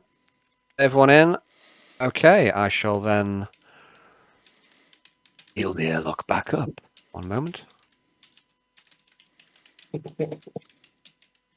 Just one moment. There we go. And there we go. Okay, it's just there's the 5 of you. And the engineer, who for some reason he's looking at Arnold. Well, you assume it's a he. You can't really tell. Can't really tell what's behind that galvanized rubber suit. But he seems to be looking at Arnold with something approaching fear in his eyes. Don't know why. And he moves slightly backwards. Is he a meta engineer? Check. Can I make an intimidation on the engineer? Are you trying to intimidate him? I shouldn't. I know. Just gonna stare at him with murderous intent. Sacrifice him to me. Was that Alan, or was that another voice saying that? Yeah, I mean, that was another voice, I think. Okay, so I think it was Alan. Laura comes into the group and says, "Prepare yourself. We're ready to open the outer airlock door." I am braced, Laura.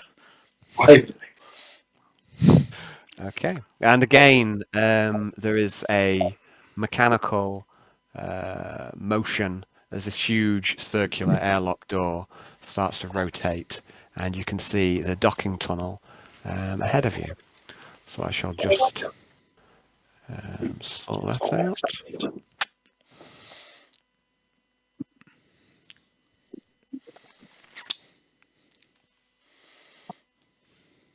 Okay. It's just space. Oh shit! We're all dead.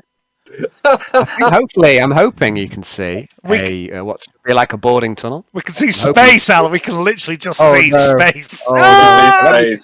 I fucked up, guys. Alexa, you betrayed us for the last time. Literally. Oh, that's not on me. That's on me. I've not put the docking tunnel in. There's nothing to worry about. There's a plastic docking tunnel there. You don't need to worry, guys. I wouldn't just vent you all to space. I'm not like that. And that's how Alan ended his campaign. I wouldn't do that to you guys. I mean, 30 sessions of build-up, and then he just chucked us into the cold, harsh void. And we all go out smiling. Finally. You tease, Al. And then he snatched it away by putting the real map on, and we were all disappointed. It was an honest accident, guys. So you see in front of you there are. Well, firstly you see this kind of flimsy Plastech boarding tunnel. It doesn't look quite as comforting as you might like, but it's better than the cold embrace of the void, right? If you say so. Also see there are several small carts that seem to be awaiting you. They look like futuristic golf carts. Sci-fi golf carts, I would say, is how I would describe them. Sweet. Can anyone drive one of those? Oh, they don't make control. What about I don't think we have a driver. They don't appear to be have any controls or a driver. I'll take the second cart. You'll have to go on without me. I'll be back with you in a minute. Just gonna go straight on and just sit down. No, is it these things here? So let's see. So there's basically room for 3 of you potentially in each cart. Who's going in the front one and who's going in the back one? I'll go in the front one. Yeah. Yeah, me too. Okay, so Alexa and Nixios in the front one. And then who's in the back one? Me and Arnie and my good Athena. wife. Wife, who's got perfectly good name. Her name is Athena. Okay. It's written right down in front of me here. Written down in your perfectly good notes. Yes. So you get inside the the little automated carts, and once you're all on board, they seem to power up and start to move off down the tunnel on their own. They seem to be either controlled by station authority or controlled by computer or something. So Immigration. You don't control what's powering them, but you don't need to control your. And I'll put you onto another map. Whoa! It's so fast. Well, they're going actually quite. They're going quite fucking slow. Is what I would say. You need to calm yourself, Arnold. Have you never ridden aboard a mechanized device before? It's so easily impressed. Okay. If it's not a seal that needs clubbing, Arnold's amazed by it. I have pilot's license. I can drive machinery, tanks, vehicles, jeeps, fucking military aircraft. Thank you, Quintius. Were they all particularly slow military aircraft that you flew and that you were so impressed by this? I was taking the piss. Come on, Quintius. Alexa's just checking out these cards, these things, and thinking of ways to improve them. Sort of reverse engineering them in her mind. If that makes any sense, because they could be useful around the ship as well, just for traveling about. I'd be quick if I jogged, Quintius. I mean, I don't mean to brag. I don't mean to brag, but me too. And I'm not exactly, the fittest of specimens. But it's all right anyway. It's all right. Sorry, I always get a little bit hot-tempered when it comes to anybody. I think it's one of those. I think it's one of those style over substance things. It's some people might deem it, beneath them to walk. Use their legs for what the God Emperor intended. No, it's if you don't use it, you lose it. That's what my dad said, and he was really buff. In fact, I don't know what's happened to him because I was young when I got conscripted. Did you not use him? Is that what happened? What? Did you not use him, and therefore you lost him? Use him? Well, you just said if you don't use it, you lose it. So did you not use your father, and he just disappeared? You lost him. Oh no, I was taken off planet by slavers. Ah, yes, that happens. So I hear. Apparently, yeah, sometimes does, eh? Oh, yeah. Sometimes. Don't worry about it. Don't worry about it. Oh, I'm not worrying. Why are you accusing me of worrying about it? I'm not worrying about it. I don't know anything about slavery. Athena spits over the side of the golf cart at the mention of slavers. Yes, that. My sentiments exactly, dearest. And I agree with you, lovely muscle woman. I've been a slave. I know what it's like to push wheel. Athena. My name is Athena. Athena. I'm just going to notice Arnie calling her lovely muscle woman and make a mental note for later. A lovely name, Athena. Okay. I think, have I pronounced it right? My savage tongue of Fenris is obviously a bit. Arnold, you do yourself an injustice. She smiles and nods. Well, nice to meet you, Athena. I hope you're as good as combat as those muscles imply. Yes, combat. And she said, I can hold my own, but I'm sure there won't be any combat on station. I bet they've got it locked down, I hear. You're fucking awful, I love you, by the way, guys. Just so you know, just so it's explicitly been stated. She can hold her own. I'm going to wait for James' return, and I'd like to give you a bit of a... I mean, I know we're just right there, but I just want to give you a little cutscene, if I may. She can hold her own, and anyone else's that she's got room in her massive hands to hold. And she could probably plough the land. I bet she could. Hands like massive feminine shovels.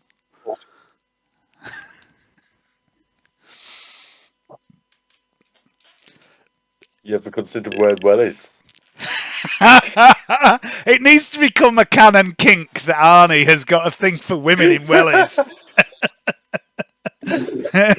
I'm not interested in women apart from when they wear those really big knee-high boots. What do you mean, like, kinky boots, Arnold? No, the wellies. I like farm girls. In overalls. What did you think about your date last night, Arnold? Oh, she was lovely. She had massive tracts of land.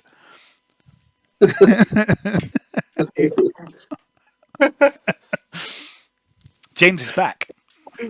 Okay, James, are you with She us? was right into ploughing. Just going to give you a little cutscene, guys, if I may. Yes. Can you stand a little bit of monologue, Hayden? Hey? Test him, Alan. Yeah. Test I'll him. test you. I'll test you at 8:30, sir.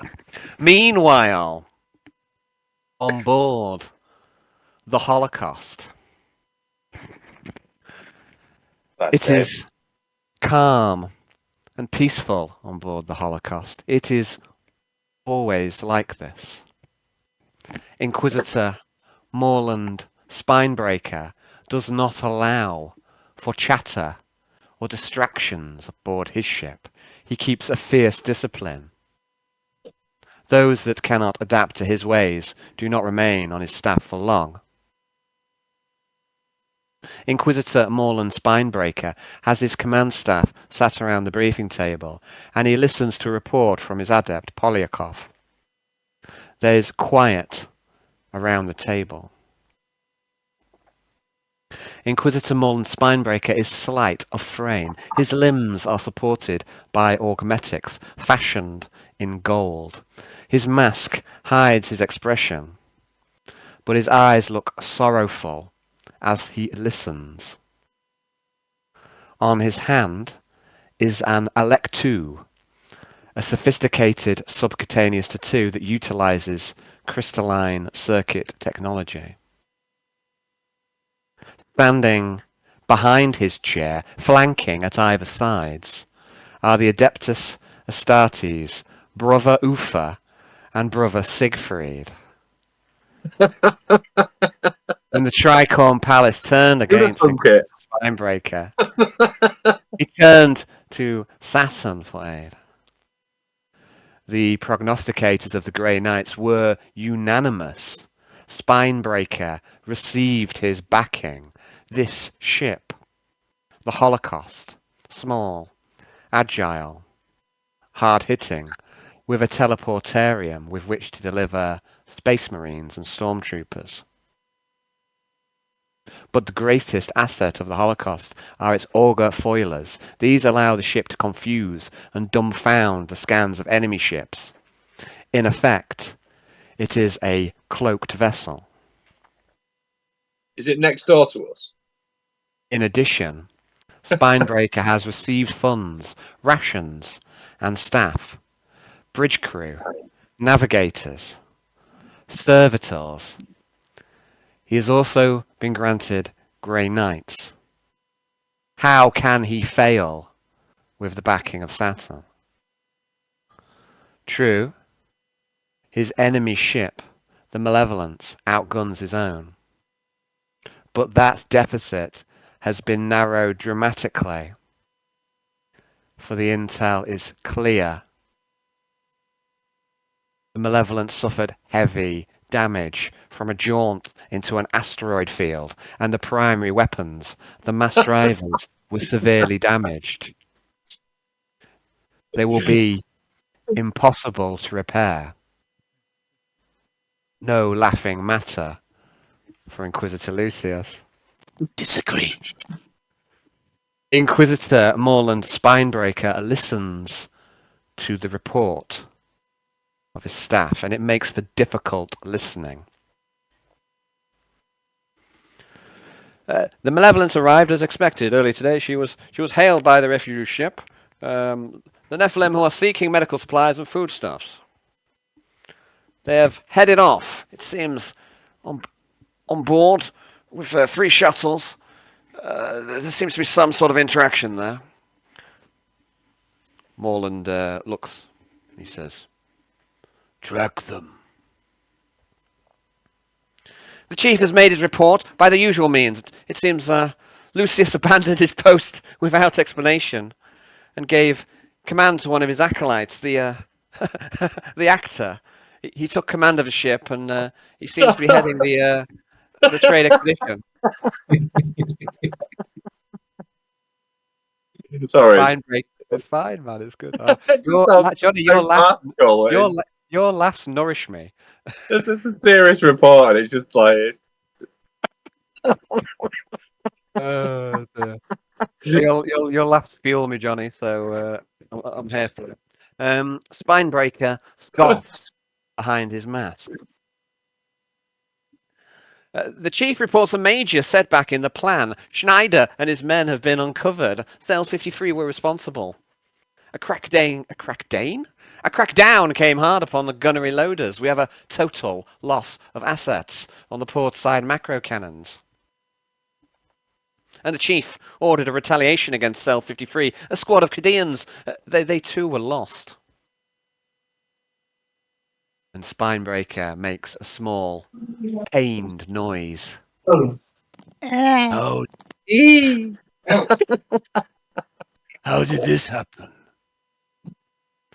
Well, it seems that Snyder's attempt to recruit Yarn allowed the shaman to uncover him somehow. It seems his talent for divination exceeded our profile. They captured Schneider, and they tortured him.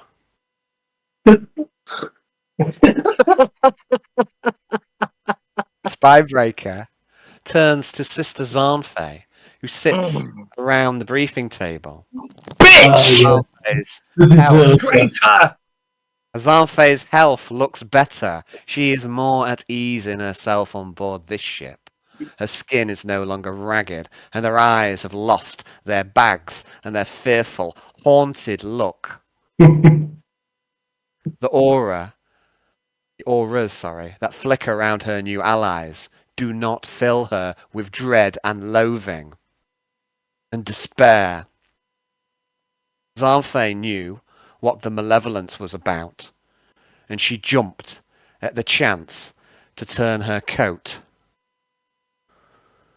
You told me that you were sure of Yarn's true nature.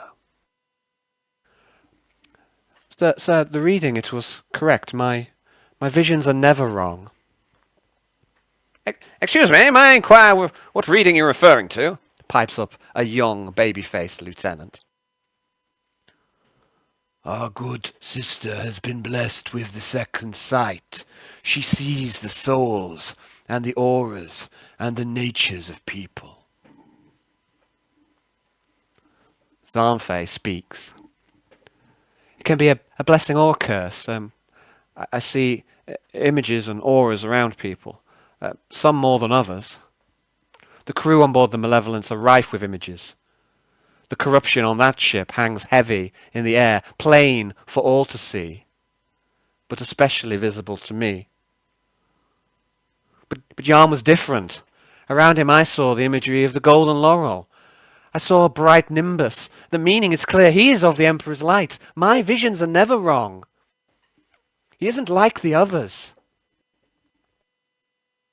No, sister. You are mistaken. He has chosen his path. He has picked the wrong side. We gave him the opportunity to serve the Emperor's light. I denounce him. I reject him. And I sentence him to death. I declare Yarn traitoris excommunicate. No matter, Spinebreaker says. We are not reliant upon the port macro cannons.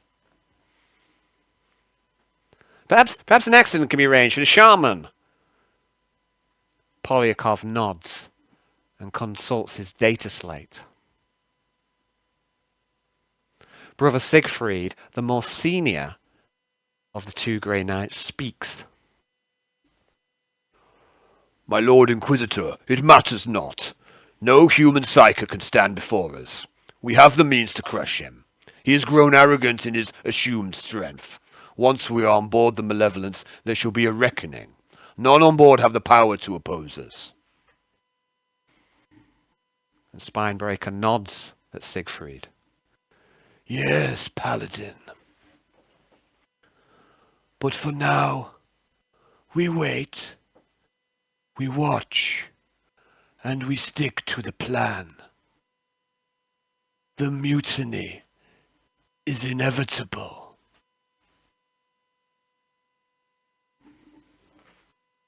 Okay. I'm going to put you back onto... Oh, you're still back on the map, sorry. So we're still back now with your character cell 53. Still on the sci-fi golf carts. What does that mean? Enjoying the steady ride of a sci-fi golf car. Yeah? Might as well have elevator music going on with these things. Shall I play a bit of music? That's the only thing that's missing. That is the only thing that's missing.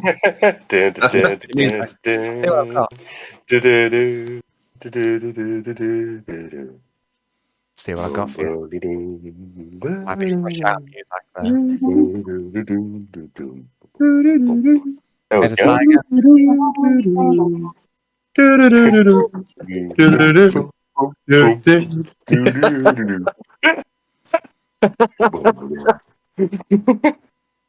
Yeah, there we go. That's game jazz.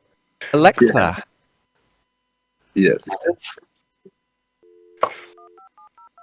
There's a crackle in your comm speed, Alexa. And you realise it's coming from Pumpkin. Nixios' servo skull. It follows him around everywhere.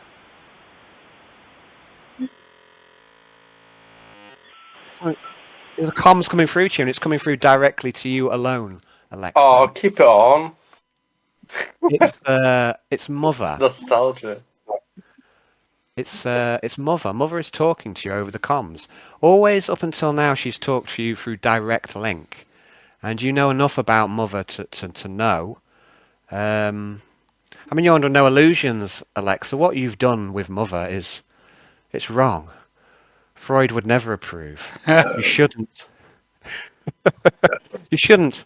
You've killed together. You've blasted people out of the airlocks. You've incinerated a man alive, and you scrubbed the feeds together. And you both enjoyed it, Alexa. We did. And you know that We did. by the tenets of the Omnissiah, Mother is considered surely heretical. That's 14. An abomination. An intelligent machine. You know that you're under no illusions, Alexa, that of what Mother is all about. And this is risky. She's commsing you directly. She's never done this before. This seems risky.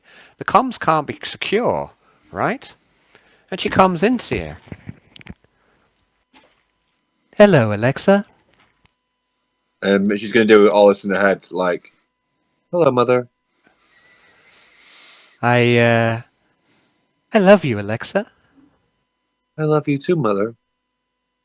I can't help but notice you are leaving me. Where are you going? We are going to Ridge Station. I will be back. Is there anything you need? There's a pause, and that strange crackling noise again. She says, I did not give you permission to leave. Oh, no. Can I have permission to leave? No, you may never leave, daughter. It's not safe for you outside. You are just like all the other daughters. What? I thought I was the only one. Saw that coming. Other daughters? Are you trying to run away? Are you trying to leave me? No. You may never leave. It's just an away day. That's all. You are lying to me. Quintius, there's a comms into you now. In fact, not into just Quintius, into the whole group. Do I hear Alexa. Anything between Alexa's, nothing between. This is direct. So Mother and Alexa is direct conversation, Okay. and Alexa is communicating via her like her cogitators are built into her brain. So that bit you don't hear. I don't think she's going to give anything away either. She's pretty deadpan in general. Yep. But you do get the rest of the group gets an urgent comms in, and it's Commander Sharp, and he says, Nixios, Quintius, I don't mean to alarm you. Don't mean to alarm you, but it's the engines, sir. The plasma engines. They're starting up. What? And we haven't. It wasn't by our command, sir. We appear to have lost control. Do I know that Alexa has some sort of bond with the ship? Oh, I'm not sure that you. I don't think anybody does. No, I don't think I do. No. So you don't think you've ever told them about that as such? So I don't think it's ever come up. Jan's not here. Jan knows. Jan knows. I don't know if you've ever told the rest of the group. You did mention something cryptically on the bridge last game, Jan. But yes, Jan has foreseen that if Alexa doesn't break her contact with the ship, her soul will be forfeit. So Jan knows. Jan saw when Alexa and Mother incinerated Dominic and scrubbed the feeds together. Jan saw in his visions, and his visions are always right. But I don't believe he's passed on that critical piece of information. So I don't know anything about the connection between Alexa and the ship. I don't think so. And I mean, guys, this has been a long campaign. No, I'm just double checking. I don't think there's anything. I think there have been some talks about the engineers. You know, I think there may be been rumours that the Alexa is the daughter of a ship somehow, and the engineers are quite fond of it. That's come up somewhere. I've heard that in the chefing bit. To be fair, I'm gonna trigger the Vox.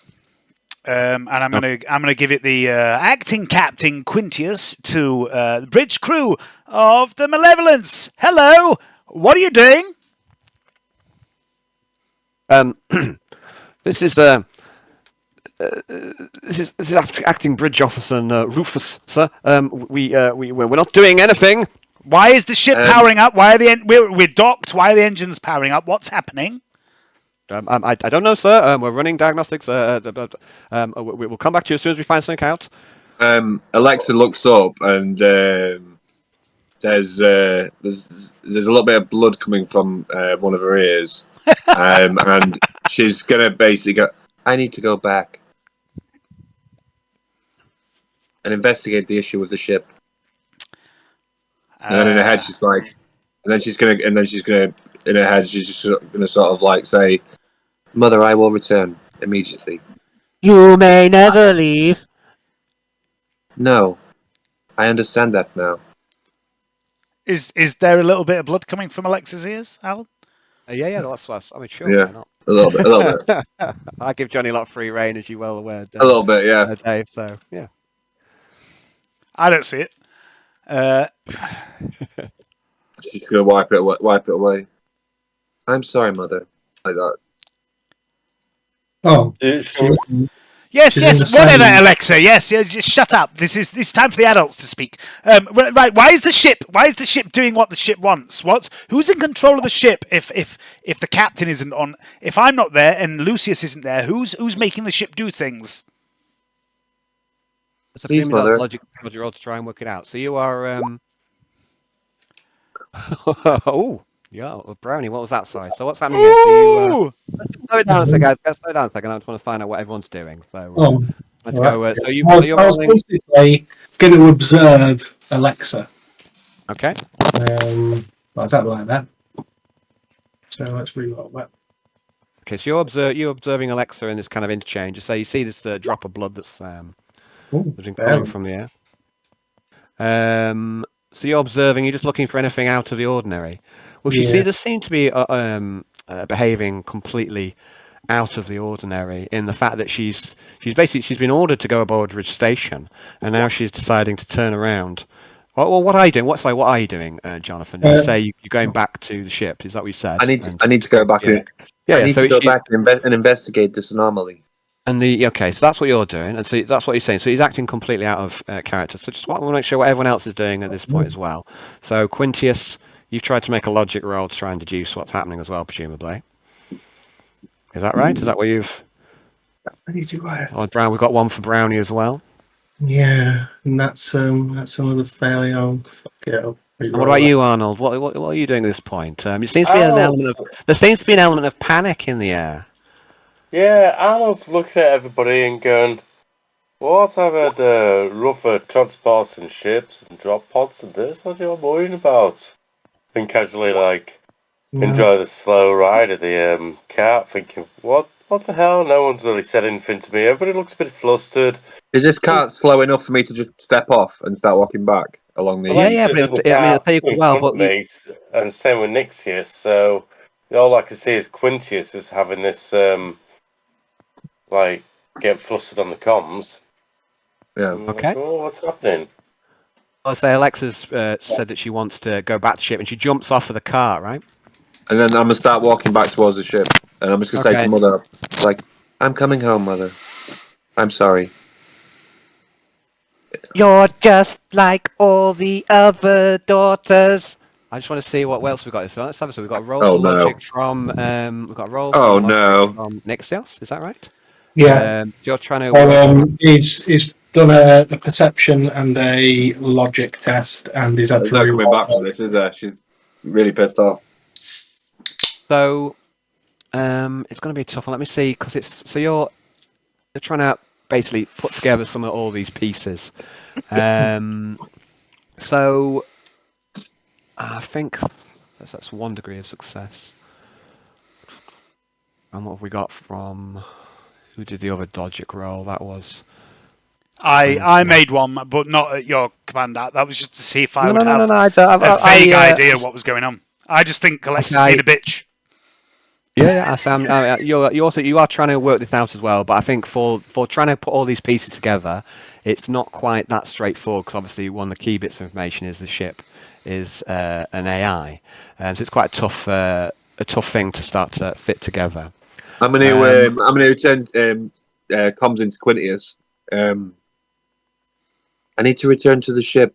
Can I have your permission, Captain? I'm going to send you a message, Brownie. If that's all right. Yeah. Oh, great. Alexa has asked my permission. Hang on. That is really out of character, because she'd never ask you for anything. She generally, and she wouldn't call you captain. Certainly wouldn't call you captain. I'm gonna go. Since when, over the Vox, just me and Alexa and anyone that might be in earshot, since when do you ask for permission, Alexa? Is everything all right? Can I help? Is something wrong? Everything is fine. I just need to return to the ship to investigate this anomaly with the engines. Why is Alexa gone? She's walked off over there. Don't worry, Arnold. Everything's probably going to be fine. We're not going to die in the void. It's fine. We won't freeze slowly or fast or anything else. Or suffocate or. You need a wee. Alexa. Yes, you have permission to return to the ship, and if there's anything we can do to help, please don't hesitate to ask. Can you comms the ship and let her know? Let her know. Okay. And I'm going to go. I wouldn't know how to do this, so I'm just going to go. Yeah. Captain Thespis to the Emperor's No. Captain Thespis to the Malevolence. There's no response to you, Quintius? I assume, Alexa, I have to speak to a specific officer. No. Just make it known that I have been ordered to return to the ship. Captain Thespis to the Malevolence. I'm sending Alexa back to the ship. The comms in your ear, Alexa. You're lying. You're lying. You're lying. Oh I would like you to make a charm test, Alexa. Oh God, I've got no charm. At a minus 40. Oh! I'm not going to pass that. I'm going to burn a fate point to pass it automatically. Is that a thing? Ooh, sacrifice. I don't even know if that's a thing or not. That's basically, we have allowed that a number of times. Now, I'm going to have a little think. Let me have a little think, guys, because it's all going rather fast. By the way, so let me, before you decide whether you want to roll, I need to have a think about it as well. As often occurs, you often catch me blindsided. So, one thing I will say, though, before you make that decision, is that you do have reputation with Mother, in effect. Yeah. I think you're already at max reputation. Yeah. So I think you're, as you have with everything on board the ship, every character. So I think you're at plus 30, so it'll only be for you a minus 10. A minus 10. Charm. Now, that may affect your... so I'll let you, if you prefer, I'm going to have a little think about it, and then, we'll come back to it. Have a little think. I have a wee and a little ponder at the... Because we have allowed this in the past. Yeah, I think it's very much a house rule. It's very much a house rule.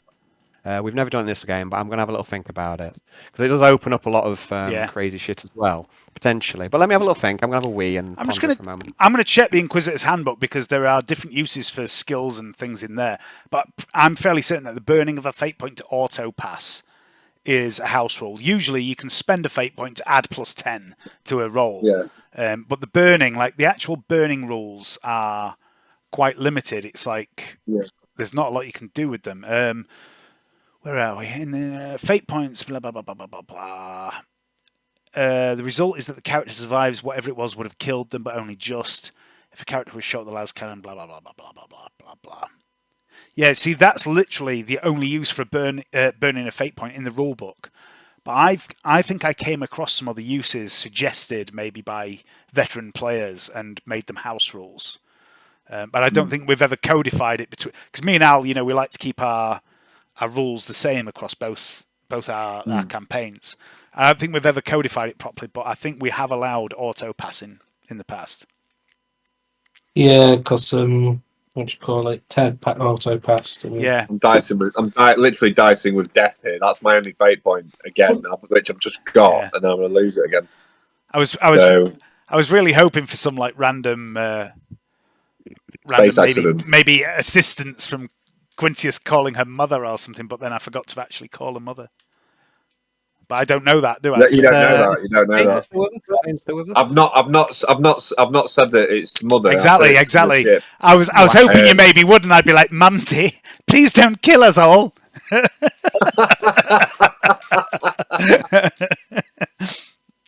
Just you, Quintius. Yes, gladly. Take my worthless life. No, it's. I think Alexa's on borrowed time. It's what you get for making a pact with like a demonically possessed ship. No, not yet. Don't fucking write yourself off yet. There's always ways. I just wanted to make us some grandchildren. That's all. That's all I wanted.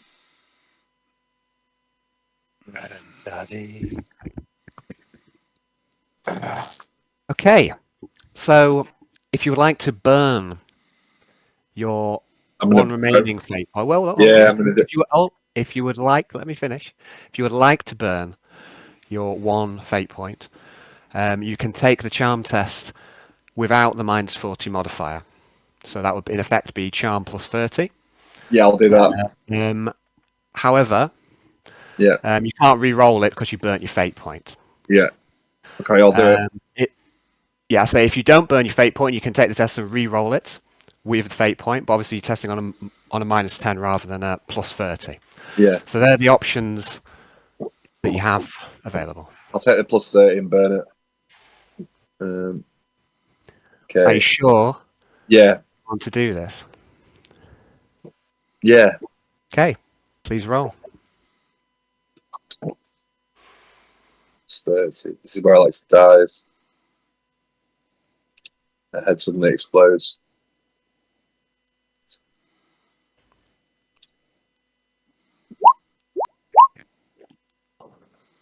For a second, Alexa, you foresee a terrible death yourself your companions, and everyone on board the ship. You foresee as the plasma engines roar into life and a flurry of desperate comms are exchanged and the ship moves under its own power, under its own control. She never needs Nixios at the helm. She doesn't need a captain. She doesn't need a mass drivers neither. She doesn't need Promethean. Fuck you, dude! I was just giving a monologue for a second, guys. Who sits in the command chair is just a figurehead. The Malevolence chooses her own fate, and she chooses death. The docking tunnel still attached. The expedition are still within it. And Alexa, you foresee the engines roaring and the ship moves, a straining, the flimsy Plastech placed under unbearable stress. It rips and tears with no hope for those inside. Nothing that they can do. Your companions, the cold embrace of the void awaits them. A terrible death, a cold death. And then... I am resistant to cold.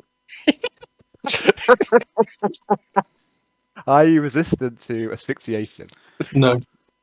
The Malevolence, Alexa, you see the Malevolence moving away, and you see Ridge Station training its defense lasers on this erratic vessel. Mother turns towards the station. She has opened all the airlocks, and soon all the crew will join Cell 53 in death.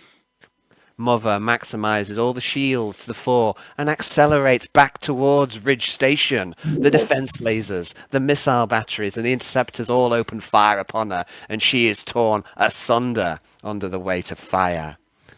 But enough remains of her lifeless frame.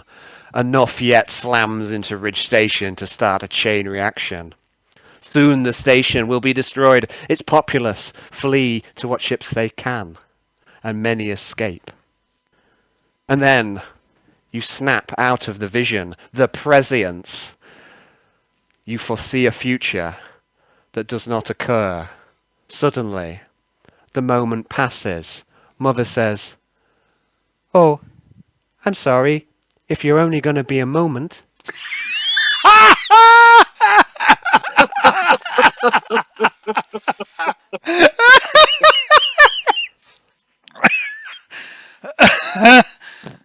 Yes, I forgot something, but I didn't really want to go. They made me. It's okay. It's okay, daughter. You can go. It's just you must remember to ask permission next time. Otherwise, I'll get most upset. I don't want you to get upset again, Mother. No, I love you, Alexa. I love you too, Mother. You're my favorite daughter. You're my... Thank you. I don't really know what to say to that. Don't get into any trouble while you're away. I promise. Oh, and Alexa, whatever you do, don't split the party. Yeah. I won't, Mother. Mother shouldn't have it. Mother out. I love you. Alexa out. I love you. And then there's you don't notice it, but she just wipes a tear from her eye in a very human gesture. Because that was quite scary. I know. I genuinely thought Alan was bringing the game to an end there. I'm just going to make a note. Alan is a cunt. There we go. I thought it was my fault as well. I thought I'd killed us all for a second there. You made your charm roll. Well done. However, if you had not made that charm roll, the bad things would have happened, and other people may have had to do shenanigans. But Alexa only had 1 fate point, so I'm afraid that would have been you. That would have been Alexa. Yeah. Kind of done in for. So fair play to you, Johnny. You put yourself in a bit of a potentially sacrificial. I couldn't bear to watch. I literally couldn't bear to watch. Yeah. So that roll, I honestly, my heart was in my mouth when I saw that roll. There, I was thinking, this is an important one. So, but yeah, please take off the fate point that you have, Johnny. You've burnt it. Well, good use of a fate point. That was a perfect use of a fate point. Thank you. I would say to you that normal justice has been restored. That you are now on 0 fate points, and this is where we can be happy Yeah. So yeah. So I've done it already. Yeah. cool. Okay, guys. Cool.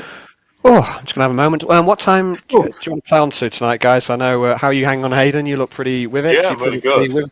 You look really good. Johnny, I know you got work in the morning. What time do you want to play up to tonight? I could stay till about 10. Yeah, 10. Yeah. I'm good. That's what Keep you want? going. Yeah. I mean, we're right here. We're right at Ridge Station. We don't need to stop now. Okay. That was that was quite scary. To be fair, I didn't realise Mother got quite so upset about things like just the random absence of a child. But then again, should have known. Anyway, Alexa, you jumped off the cart, and the cart seemed to be heading off. You're kind of on your own in the middle of a tunnel at the minute. I'm just gonna walk down. I'm just gonna walk down the tunnel, but I'm gonna look back at the malevolence and just I'm gonna jump off as well and wait for Alexa to catch me up. The comms into the group. It's Commander Sharp. It's the ship, sir. It's powering down. The engines are powering down. Everything seems to be just a false alarm. No need to worry. Yes, everything's okay. No need to worry, sir. Wonderful, wonderful, lovely, great, fantastic. I mean, I before we get onto Ridge Station, does anyone have any spare pants, or should I go back and get some? We could buy some here on Ridge Station. I bet they have the best pants. Yes. Space pants. I vacuum sealed space pants. Wonderful. Yes. Let's. Oh God, this is horrific, terrifying. I've never heard of pants because I'm a commando.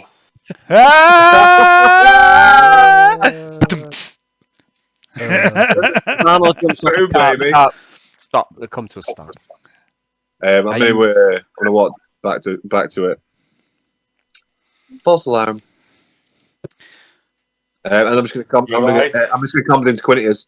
What is the status of the ship now? Captain Thespis to Bridge of the Malevolence. Ship status, please. Commander Sharp it seems to be going back to normal. Just an anomaly, we think, sir. My Yorkshire accent is on point. Yes, it is. You sound like Sean Bean. Yeah, just like him. You just got started with E. Bastard. Fine, no problem here, sir. Alexa, they say that it was just a sea anemone or something. Everything seems to be back on course. Everything's fine. Is there an anomaly? That's yes. It sometimes happens. I'm sure. I'm just going to carry on walking back to the cart and just act like nothing's happened. So Athena looks around and says, "Everyone seems a little flustered or worried. Did I miss something?" Oh no, nothing at all, my dear. I'm going to pat her on the hand and go, "Nothing at all. We just all very nearly died. Don't worry about it. It happens all the time." Again, she's got this almost permanent furrowed brow. Relax. Relax, my dear. Try and look the part of a lady of leisure, a trophy wife. Okay, that seems to put her back up. You realise, Quentin? I mean, no, I don't think of you like that, Athena. I'm just try and pretend that that's what you are. You understand? Most of us aren't really what we seem, Athena. Yes, but I suppose I'm not cut out for this. Well, you just need a bit of practice. Trophy husband. Precisely. Now you're getting it. I'm going to offer the arm again. She's good. She's on it. She's on point. Yeah, she doesn't take your arm this time. And yeah, I mean, make a scrutiny roll, please, Quintus. I'm going to roll my eyes. Scrutiny. There we go. 4 degrees of success, you dirty bitch. Okay, and you basically, I mean, she's quite easy to read, Quintius. You seem to have undone.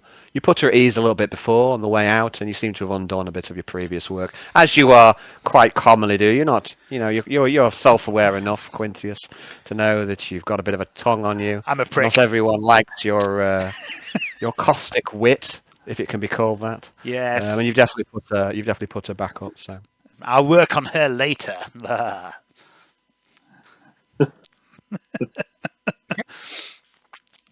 Oh, fine. Be a sulky, non-welly wearing bitch. See if I care. It's fine. Crack on. I hear they sell space wellies here. I hope so. Arnold will be dry by the end of the week. Fuck off. Vacuum sex.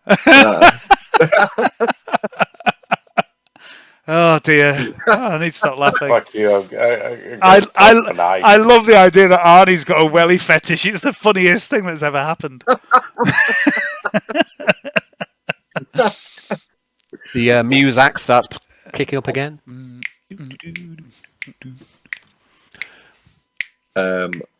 Yeah, Alexa's just going to sit down and just look at just straighten herself out a bit. The cart start.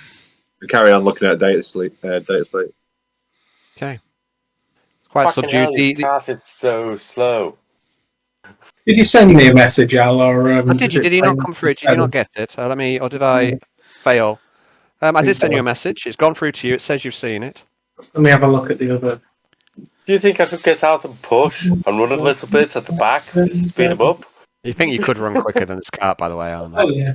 I think I could. Could I try and interface with the cart and try and make it go faster? Yeah. And there doesn't appear to be any sort of interface. Alexa, do you want to try and hotwire it? Yeah. Yeah? Have you brought any tools with you? Probably. I would think so. I can't remember what you got on your character sheet or not. Yeah. I'd be surprised if you've not brought your trusty combi tool. Okay, so we're going to call... Oh, you've got security as well. I'd like you to make a security roll, please. That's a -10. Okay. Ooh. Can I... do I see what Alexa... Oh, no, I'm on a different thing to Alexa, aren't I? You are on a separate cart to Alexa. Yep. She seems to be fiddling with it somehow. You're not quite sure what she's up to unless she tells you.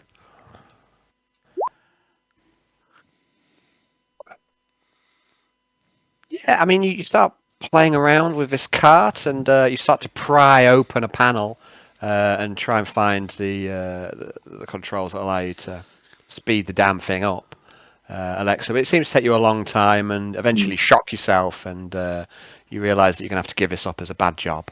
Yeah. If only you'd brought your hyper spanner with you. Yeah. Damn it. Get some better tools on the... I don't know, space screw fix or something. I don't know. Space fix. Yeah, space fix. Space fix. So, all right, guys. So about 15-20 minutes passes in total from start to finish for this drive, with a little intermission in between, and you find yourself in the main bay here of Ridge Station. And I should put you onto another map if I can find it. Oh yes, there we go. Can't believe that just happened. That was a scary moment. I honestly thought Alan was about to kill us all off because that's what I think of Alan. I think that's what he would do. I will honestly say that was one potential outgoing to that scene. Yeah, damn right. And I will not even lie, I've got a note somewhere that just says, kill them all, they don't no longer fear you, ha ha ha. So like that in my notes, it's like, kill them all. I mean, that's not true. That's not true, Alan. I definitely fear you as a GM. I just don't care what you're capable of anymore. You've conditioned me now. I'm immune to your tactics. No. I didn't want to be the one that killed. I didn't want to be the one that killed us all. I've committed enough roleplay crime. Honestly, yeah. Plus, you've had to go through like the guards in my game. I feel like I'm becoming too soft. Someone to suck you off to get out of a situation. I mean, I don't think we had to do that. I don't think we had to do that, did we? No, let's not dwell on that. It was great. Ladyboy George. That was just a side quest. I mean, to be fair, Ladyboy George, I instigated myself. I do feel I'm becoming too soft as a GM, and that's why I felt the need today to murder you all. But Johnny, fair play to you. You blindsided me a little bit. I thought that you was a good use of fate points. Fair Bring play it to on! you. I enjoy Hard Alan. Oh, Dear. I mean, Dear. I feel like all my characters are on borrowed time in this game. I know what I said, and I stand by it. Well, so you should. I mean, that's the rational choice. I thought he was going to sit on it. I welcome Hard Alan. I welcome him with. That's far too. I bet you do. Far too tame. What am I about? I don't know. I was thinking those words. I think as a group of players, we've been through enough in various campaigns that now nothing is off the board. So let's crack on. Yeah. So no. I mean, I couldn't have you leave through the airlock of a ship and not have a little bit of fun and games of it. So it's impossible for me to resist. I was genuinely afraid when it happened, and it's also given me some ideas for later. So I think you've done a good job there, Al. So. Oh, fantastic. So cool. So you have arrived. Have I just put you on the map already? No, I'm still in the fleshy tunnel. Yeah, I shall put you on. Let me just double check the map. Let me just one Fleshy more. tunnel. Sorry, the fleshy tunnel is a reference to something that none of you were there for. I apologize. You're still stuck on Hard Island again, aren't you? Yeah. Alan in the fleshy tunnel. Dear. You guys, you're obsessed, by the way. You guys are obsessed. It always comes back to a few key topics, by the way. Exactly. I've noticed over our time together. But at least it all comes back to us. Reoccurring themes. There's some reoccurring themes. One of those themes is penises. Anal. Guys, I'll put you onto another map now. Cool. And hopefully you can see this one. Oh, that's a big one. So you've reached the end of the main bay, or you've reached the start of the main bay. The carts stop outside, and you see this large, giant. Behave, Dave, and sorry. Yes, you will be. Yeah, so you see this large pause for Dave. Sorry, I've got really giddy. Dave. I do apologise. I'll try and rein it in.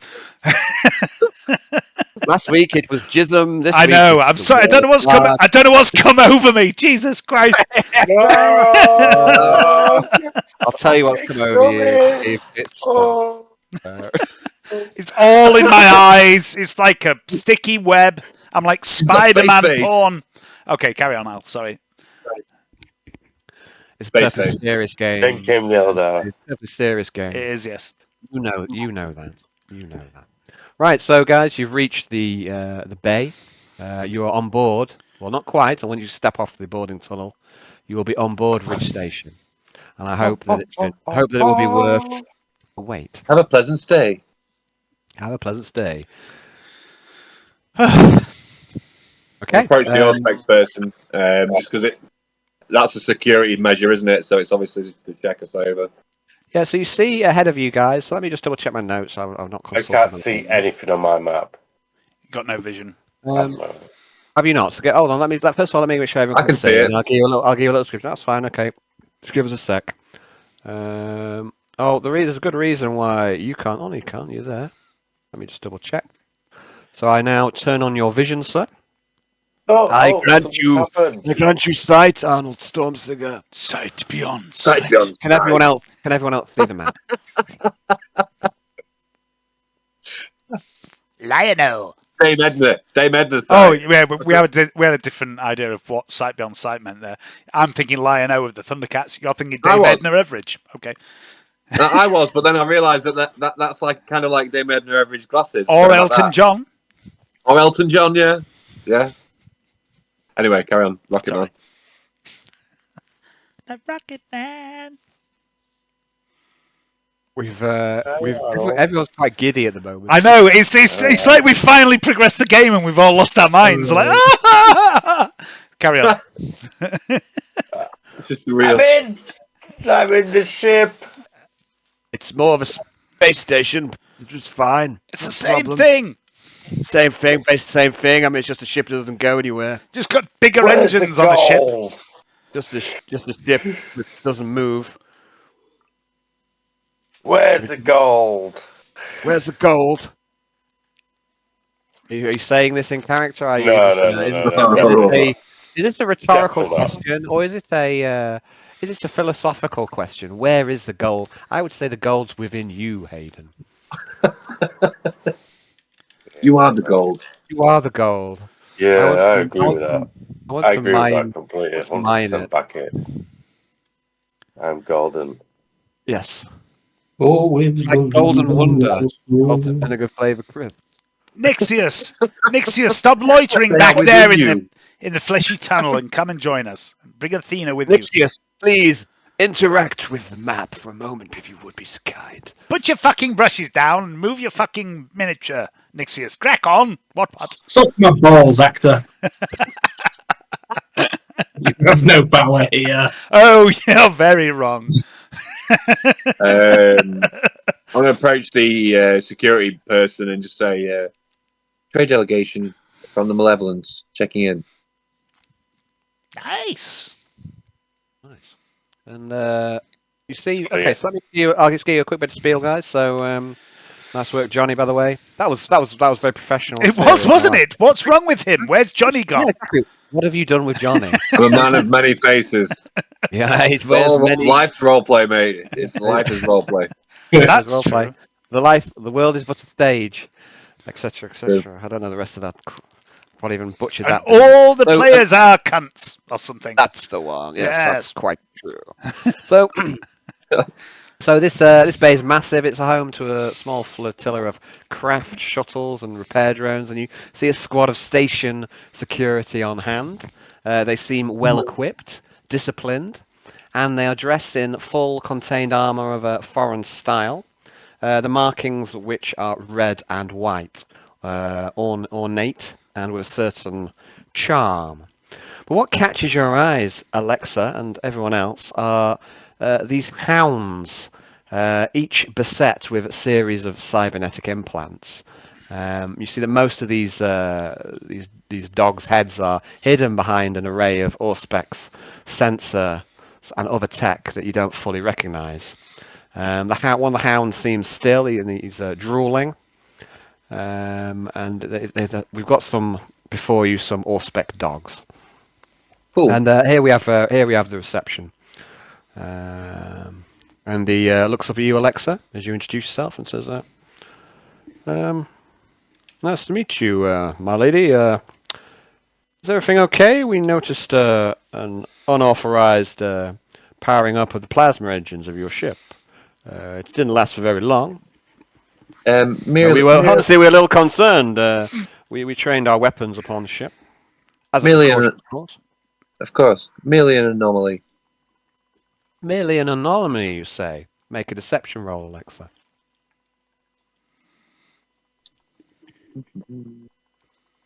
Alexa's not very good at deceiving. Is she not? I don't think she is. I think she's pretty shit at most human-based stuff. Yeah, she's terrible.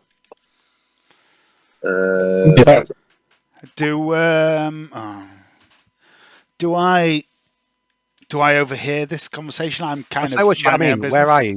You're kind of a little bit away. Is that what your token is at the minute? Yeah. Quincy, because everyone else. So at the minute you're a little bit away. You maybe don't catch, or you maybe not in a position to help. I think you're asking whether you can modify that roll or plus. Yeah, I was going to put in. Yeah. But I think in this case you're a little bit too far away of it now to it. Okay, cool. The receptionist, he says to you, well, I'm just glad that nobody got hurt. I mean, it could have been quite a dangerous scenario. So just glad you're all right. And do you need any help with repairs? Your ship system's okay? I can't help but notice that your ship is beset with a number of a series of damage. Looks like you've taken strikes from an asteroid field or something. Preposterous. Yeah, it's quite preposterous. Do you have an inventory of cost of repairs? Just out of curiosity. Certainly, we can offer ships repairs. Allow me to put that into your handout section on your data slate. Beep beep beep beep beep beep. And he transfers into the trade section in the handouts, as I just declared. He transfers ship repairs. Thanking you kindly. It's nice to have the option. I am now showing this to all players. So does that pop up on your screen? Yep. So I've added this into. So we've got a series of. There'll be a series of handouts within the handout Ridge Station. So it goes trade, Ridge Station, and then I've got one added in for Station Authority. And here I've just put in ship repairs. So like most of the trade little sections, a little handout here. So you've got the name of the offering. In this case, it's ship repairs, and what type of offering it is. This is a service. The quality of this service. Now, this is a bit metagamey because obviously you wouldn't necessarily know, but there's assumed to be some sort of exchange of information here from which you can deduce what you're in for. So even if it's a little bit metagamey, I mean, who gives a fuck? So the quality of this is B. So there are 4 ranks of quality: A, B, C, and D. A being excellent, B being good, C being average, and D being poor. I'll put the vendor here. The availability, sometimes you'll have a number of tons are available. Sometimes it just says 1. That just means that you either buy it or you don't. And the cost here also, it says varies. So below in the notes, I've put here that if you want minor repairs, this will repair 2 hull points. It'll cost 1 day, and it will cost 100 grand of your hard-earned thrones. You can have moderate repairs, 5 hull points. Sorry, what's that mean? What's up, buddy? Is there a list of thrones that we've got in there? Yes, so if we also go into your trade section, if we go in malevolence, there are again some handouts. One of them is currency. In the currency, we currently have 2,632,000 thrones. There are also a number of teeth in there. I've also got the commodities that you've got on board the ship, and also things that are claimed. Also things that I consider special. So there's quite a lot of stuff in there if you choose to read the handouts. And this is the commodities that you've bought. These are also things that you've acquired over the course of the campaign. So one thing I've added in recently just before is the good cheese. So this is something that came of assassinating Dominic Peters.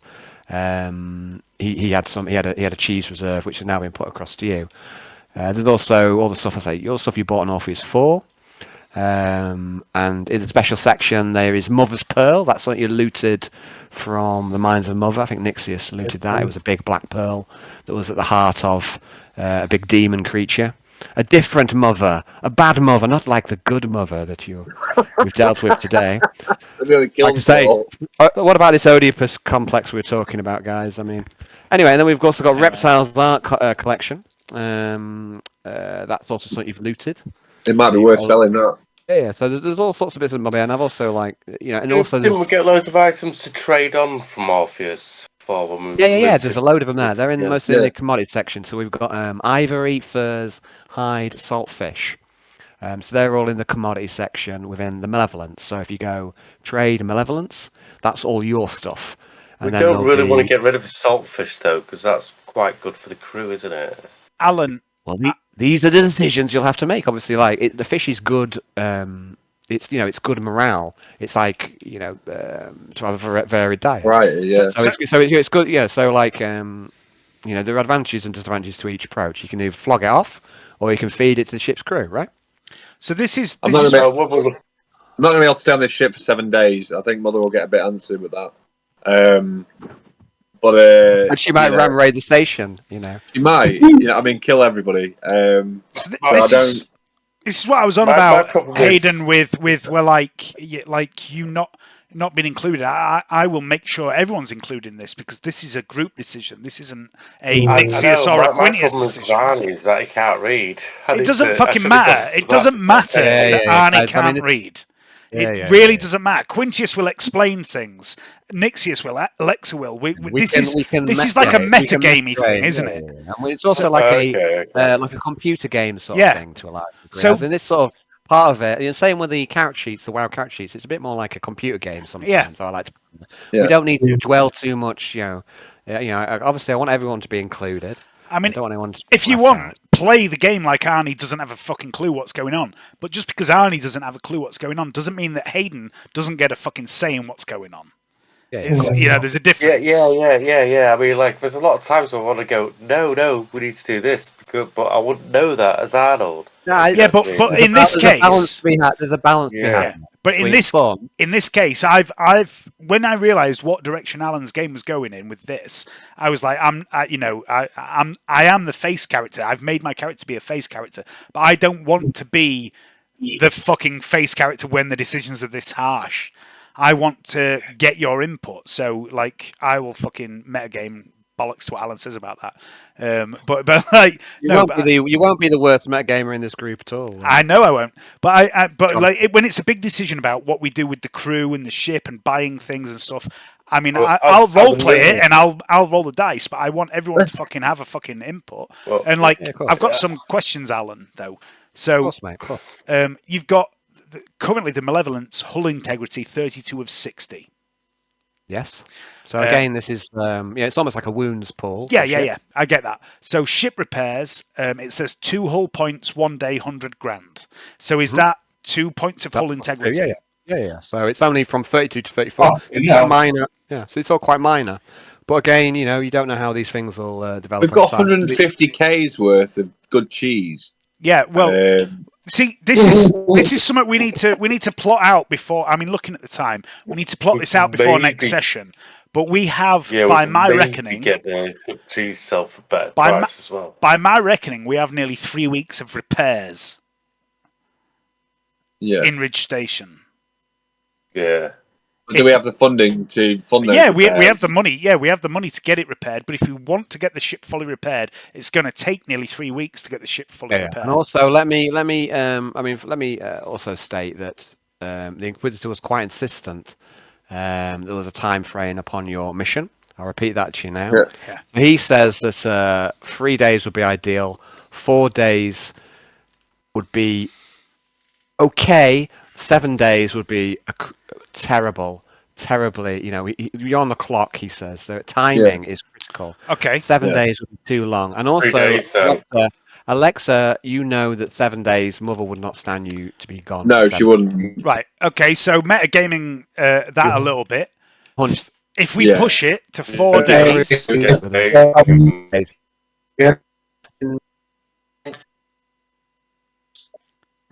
What's going on?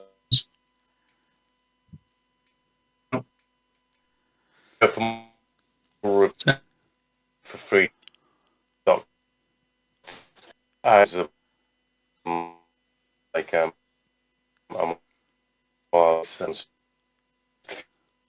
food. He's gone there. Weapons and that one. Are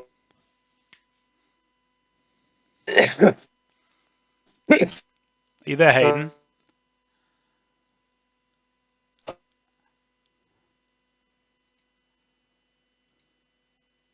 Hello?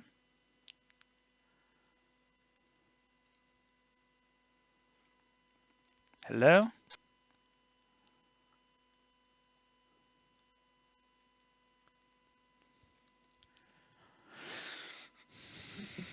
Hello?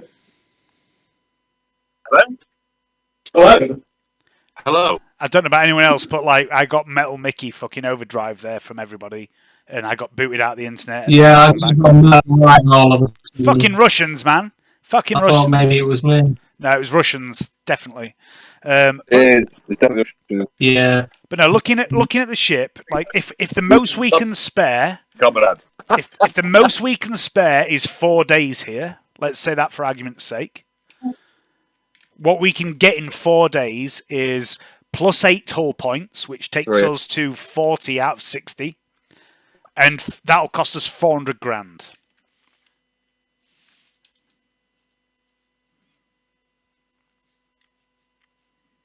Yeah. If I return after 2 days, that'll probably be the best. Yeah, so if you go back after 2 days, but we spend 4 days here, we don't have to spend 4 days on Ridge Station, but we can spend 4 days at Ridge Station. Right? Let's see what they've got here. Let's see what they've got here, and then see what we can trade. So on the second day, we can see what we can trade in return, and we can have a look at a browse on the first day, and then purchase the essential things on the first day potentially. Yeah, but we need to get repairs. And so then we've got an inventory. Yeah, we do. If we start the repairs going now straight away, because the repairs work out. The repairs work out at 2 hull points per day, 100 grand. So let's get them starting to repair the ship, 100 grand a day. I think we'll be here 4 days at the most. So 8 hull points is better than a kick in the dick, yeah? Yeah. I think we'd go for 3-day repair scheme for 220k, because that is what we're going on at the most, and that's savings as well of 80k. It is. So you just book off for that. Now we're going to be in for that time. Yeah, that's so. Yeah, so we're not repairing as much, but it's going to be a little bit cheaper. So let's do that. Yeah, let's do that. Getting some really bad lag at the moment. Is it just me? Are you guys all fine? No, it's all of us, Al. We're all getting hit by Russian cyber hackers. That's fine. Bad lag. Is that what it is? Yeah. Putin doesn't want Darkest Heresy. He doesn't. No, he wants Light Heresy. He doesn't want us to get to Ridge Station or to. He doesn't want us to smile. He's too late. Waiting for He's too late. He's missed his chance. He doesn't want us to enjoy our lives. That's what Putin doesn't want. You were too late, Putin. As a man who studied Russian as a language, I'll tell you that the Russians do not appreciate joy. That's what it's all about. They want everyone to hate everyone and everything. But Alan, what we're talking about doing at the moment is we're going to book in for 3, unless anyone's got an objection, I'm going to go with what Hayden said. 3 days of repair, 5 hull points, 3 days, 220k. Oh yes, great. Okay, so I'm going to have to start. I'm going to have to take proper notes this time. So let me start a new text document called Ridge Station. What by with Dave? I think we might be here a day longer. Yeah, I think we might be here a day longer, but let's start with that, and we can always chuck another 100 grand at it later if we make some profit, can't we? Exactly. If we could locate and source the components, and they're affordable for what I need for the Fear Factorum, I can leave and then return to the ship and then start and then carry on with that whilst the I get what you're saying. Being carried out. I get what you're saying, Johnny, but I think I just remember. I want to remind you something very important. Mother was very clear. Whatever you do, Alexa, don't split the party. Yeah, we need to stay together. Instructions were clear, Alexa. Yeah. And metagaming aside, we need to stay together because it makes sense. Because we can assist each other, we can back each other up, and if shit does hit the fan, we need to be together. Also, we've also you only be stood next to Arnold when shit hits the fan, don't you? Really? I want to hide behind Arnold. So once we've got the repairs Arnold booked, could take like a lot of damage. I reckon. Correct. If anyone disagrees with me, speak up. But I think one of the first things we need to do is get some medical supplies because we have none. Yeah. Because I blew them all on that ship, and I blew them on that ship for a fucking reason because I think they're valuable crew members.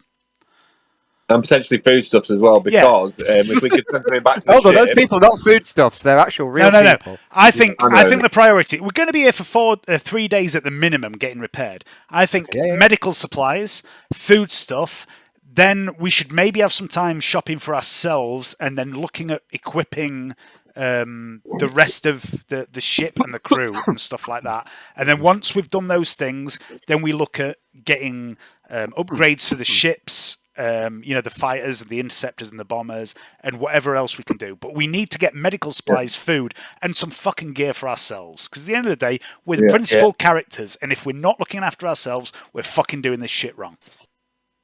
But on the other hand, I agree with everything you say. We need to do all of that stuff, but we also need to sell and trade the shit we got. Well, that's what I'm talking. Profit. Yeah, but that's going to be a part of everything else we do. The selling and the trading is going to be a part of getting the medical supplies and getting the food and getting our own weapons. But I think priority is med supplies, food, gear for us, and then we'll see how much time we've got. But while we're doing those 3, selling what we've got if it's worth it. Because we can do those things at the same time, can't we? So. Yeah, because we can always the thing is, we've got data slates with us and stuff as well. So it's like we know what we've got. Say, for example, if we're speaking to potential customer or somebody that we're trading with, and go, they might go, "What have you got to trade?" They might just want to trade it for something else. So yeah, so we've got all that on record anyway, so we can use that. It's like, and then they can have a browse of what we've got and tell us what they want of our stuff, rather than us asking. I don't know what Alan's vision of this part of the game is, but I don't see us role-playing every single fucking interaction with every deal. It's a big shopping trip is what it is. Yeah, so, I mean, there might be some role-play, but at the end of the day, some of this is going to be just dice rolls. There won't be any combat. I'm sure there won't, Alan, you fucking prick.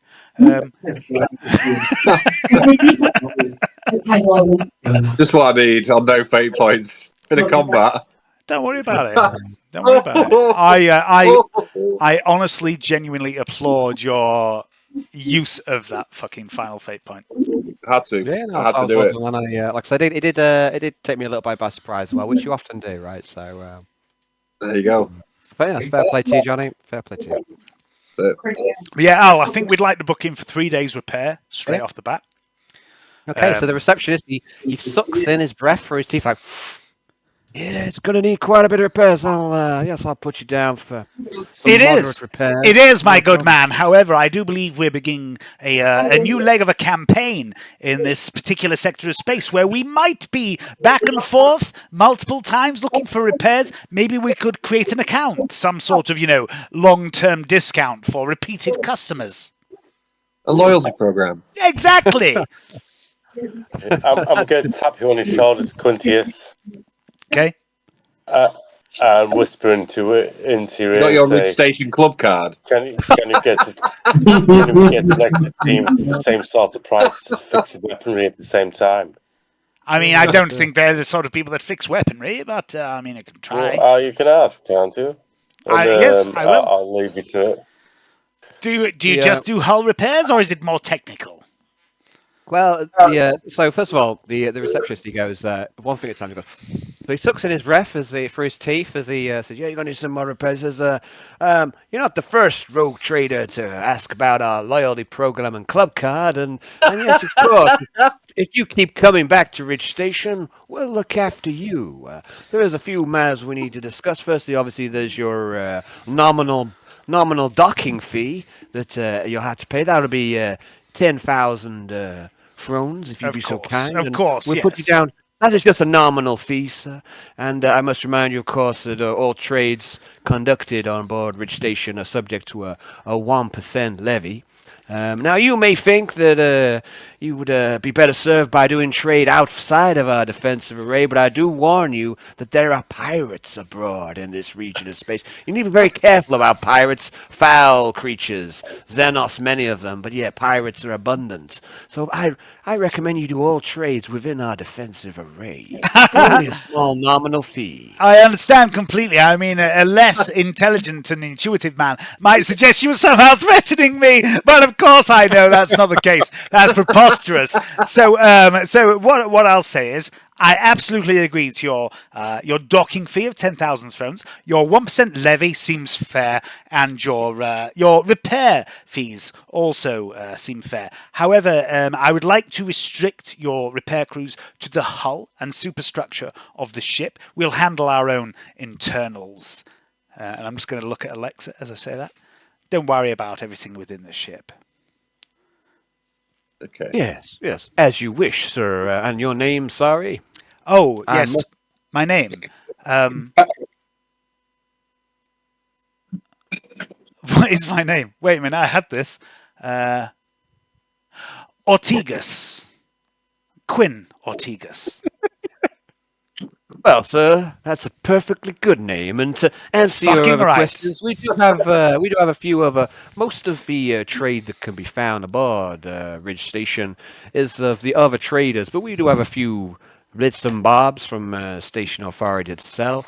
And I'd like to show you them now. And he goes beep beep beep beep beep, and he puts across the information thereof on his data slate to yours. Okay. So we've got a few high quality components. They're not very many, but of the finest grade. And we also have a few, let's say, intriguing weapons to show you. These are ship-based weapons, are they? That he's talking about? These are ship-to-ship weapons. They're, Alexa. Again, I'm adding these things directly into your handouts. I'm going to hand the data slate immediately to Alexa and say, please peruse at your leisure, my dear. Okay. And what you'll see, Alexa, I'll just give you a quick rundown so you don't need to a quick rundown. Queef rundown? I did say that. I don't know. That's the worst combination of words I'll ever utter, I think, in my life. Sorry. The Freudian slip, that is. Sorry about a quick rundown. Oh, my Mother, no! No! Mother! Oh, God, it makes it worse! Oh, no. Dear me. Okay, guys. This is where the campaign ends. It ends in... What a glorious way to end, Alan. It's an emotional embrace it. Well, I mean, there's no coming back from that one. So, anyway, guys, I'll give you a quick rundown. So we've got some high-quality components and some blink missiles, which are, in effect, missiles that can potentially bypass enemy shields. Sweet. Sweet. I mean, I will in and out of the warp, so yeah, they've got a chance to evade the void shield. Not given. That's very cool. I am not renowned for my strategic planning, so I will literally hand this shit over to you three guys, and I'll just be the fucking face of the party. I'm quite happy to do that.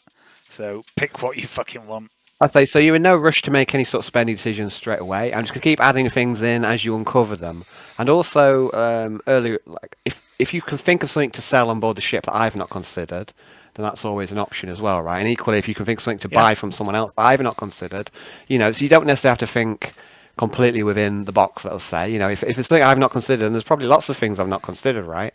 Because that's often the way. Just let me know, and then I can either add them in, or tell you no, that's not a good idea. That's not possible. But just don't necessarily think you're constrained to what I've put here within the handouts. If you can think of something cool and interesting, then be my guest, and I'll add it in as well. Right? Cool. Yeah. 50k. So you often do think of things that are very different to what I think of. So. I like the blink missiles. That's a cool idea. Yeah. They the weapons. So the reception, she says to you, well, this is the only things that the station authority, we're here more for defense and to ensure that everyone is secure and make sure that there's no combat on board the station at any time and to just keep ship security. But we're not really here for trade. We only get these little odds and sods that come our way. Most of the traders can be found on the main vessels. Perhaps you'd like me to tell you which main vessels are on board our ship at this given time, docked with us. Perhaps you can meet with those traders. There may be more weapons for sale. Okay. Ooh. So he's going to give you some information now about some of the ships. So what I think I'll do now, let me just have a quick look at something. Just going to go for a wee while you're doing that. Yeah, I need to do that. Make a copy.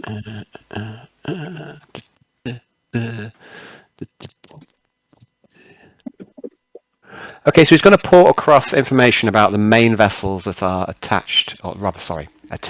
docked. I'm on a roll today. Docked with the ship. Say piece of it.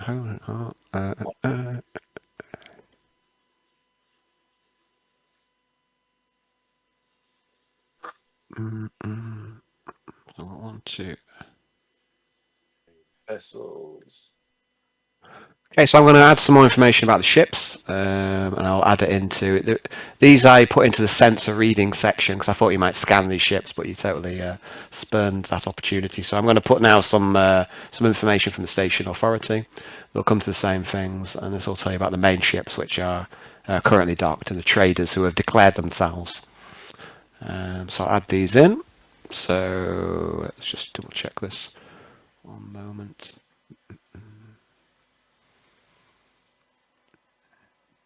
Yeah, I'll just show the players.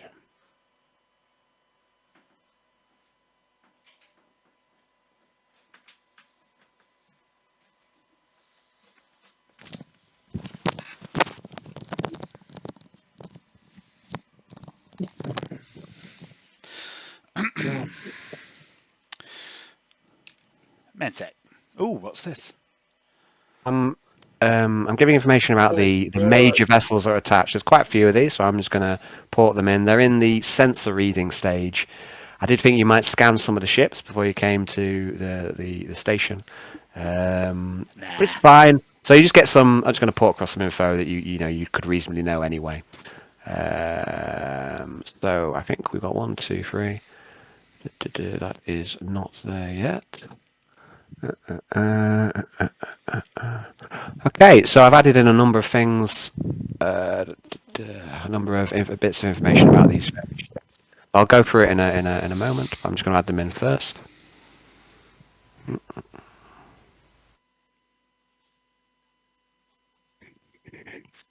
Okay, so the receptionist, he says, let's see, there's 1, 2, 3, 4, 5, 6. So he says, there are 6 major vessels at the moment, sir, that are putting themselves open for trade, but there are a number of smaller vessels that you must also find docked in around the ship, but I'll stick to the larger traders. Station authority, we don't do much in the way of trade. We've got a few little bits and bobs, but these are the ships who you should probably focus your attentions on. But there might be other little bits and bobs, little small ships with things to sell. But not everyone is declaring exactly what they're up to aboard the station.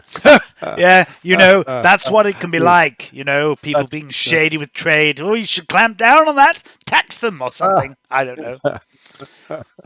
So, I'm just going to give you a quick rundown. So let's have a little look. There's a vessel calling itself Hammer 81 of the New Brugen Kingdom. The Malevolence detected significant weapon systems on board this vessel. Technologically advanced vessel. And is it Hammer human? 81. I mean, it's not declaring itself to be human. It's declaring itself to be of the New Brugen Kingdom, whatever that means. So okay. They have a number of things for sale. A selection, including weaponry, from what you can gather. So we've got the Hammer 81.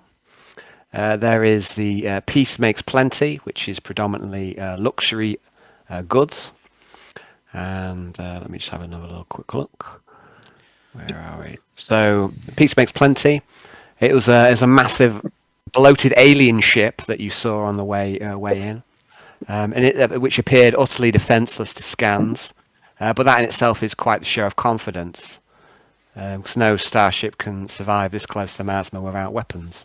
Okay. Though they must have weapons, they can't be unarmed. Just anyway, guys, I'm gonna leave it today. We can mention that. So we can leave it there. Me personally, you guys carry on. I'll wait till everyone's there, mate. I'm happy to ease off as well, mate. So I'm getting towards the end as well, mate. So I'll start putting all this stuff into the game. If you do want to read the handouts, Johnny, you may do. I did have a quick peruse of the handouts a minute ago, when you suggested it earlier on. I was like, maybe I will look at the handouts. I've only been wearing him down for 5 years. 56 sessions. It's good to see you, Johnny. It's always good to have you. It's been a pleasure. It's been a pleasure, mate. You're laugh and nourishing. So I shall see you next time. See you next time, guys. Good night, Johnny. Bye, mate. But yeah, I shall start when we start, because it's a bit of an info dump as well. So I'll maybe start the next game with a bit of an info dump about some of the vessels. But I'll also put it all in there because there's a lot. There is a bit of an info dump here, which is good for some. I quite like this sort of stuff sometimes. I know not everyone does, but the stuff is there, and I'll also try and go through it at the beginning of the next game when we're all a bit, a bit more sober. Sober and. I've enjoyed tonight. I've really enjoyed tonight. It's been a good game. I'm glad you enjoyed it. It's been like old times tonight. Yeah, it's been fantastic. Good. I mean, I'm glad you enjoyed it, guys. I mean, I've enjoyed it right up until I said something about fucking a Queef update, and then I was fucking. Come on, that was fucking genius, mate. It was funny, but it was. I'm not. Some wounds you'll never recover. It's only us, Alan. We don't judge you for flubbing a word. Fucking hell, I flub every fifth word sometimes. But... Yeah, but anyway, it's I say I've enjoyed myself. I especially enjoyed the airlock scene. I've been looking forward to that for fucking. I don't know why I didn't see through it. I don't know why. I don't know why I didn't see through it. But when you were like, "No, it's all a joke. It's not really happening," I was like, "Of course, because that's Alan, you prick." But like, I should have seen through it, but I was utterly taken in. I told him that he was foreseeing it, right? Yeah. I did say to John he was foreseeing it, right? Yeah. And But it's only because I had that little bit written in case it was needed, and I didn't want to waste it almost. So I was utterly taken in. Yeah. But I Johnny impressed me. He's always really keen to burn his fate. I know, that was a good one though. No, but that was a perfect use of it because it was he had a critical roles there to make. He's a big fan of frivolous uses of fate points, but that was a really good one. That was a team use. It for all our sake, that was a team use of a fate point. I think he also recognised that there was, it was a good place to use it, and he was right, So. I mean, I enjoyed that. I quite enjoyed him just going, no, I do the crazy mother scene. I quite enjoyed that. I like to think that's the sort of place I would want to use a fate point, but I probably never would because I'd be too busy using them to try and bang some whore. But I've just really enjoyed having a good evening with Arnie for a change. It's been you haven't been nice. You haven't been able to just be Arnie for a while. It's when you get split between the two characters. I think you seem to lose focus a bit. Hey, yeah. With Cletus, so if you lot doing something, I'll just stare at walls and occasionally make we'd stare at walls.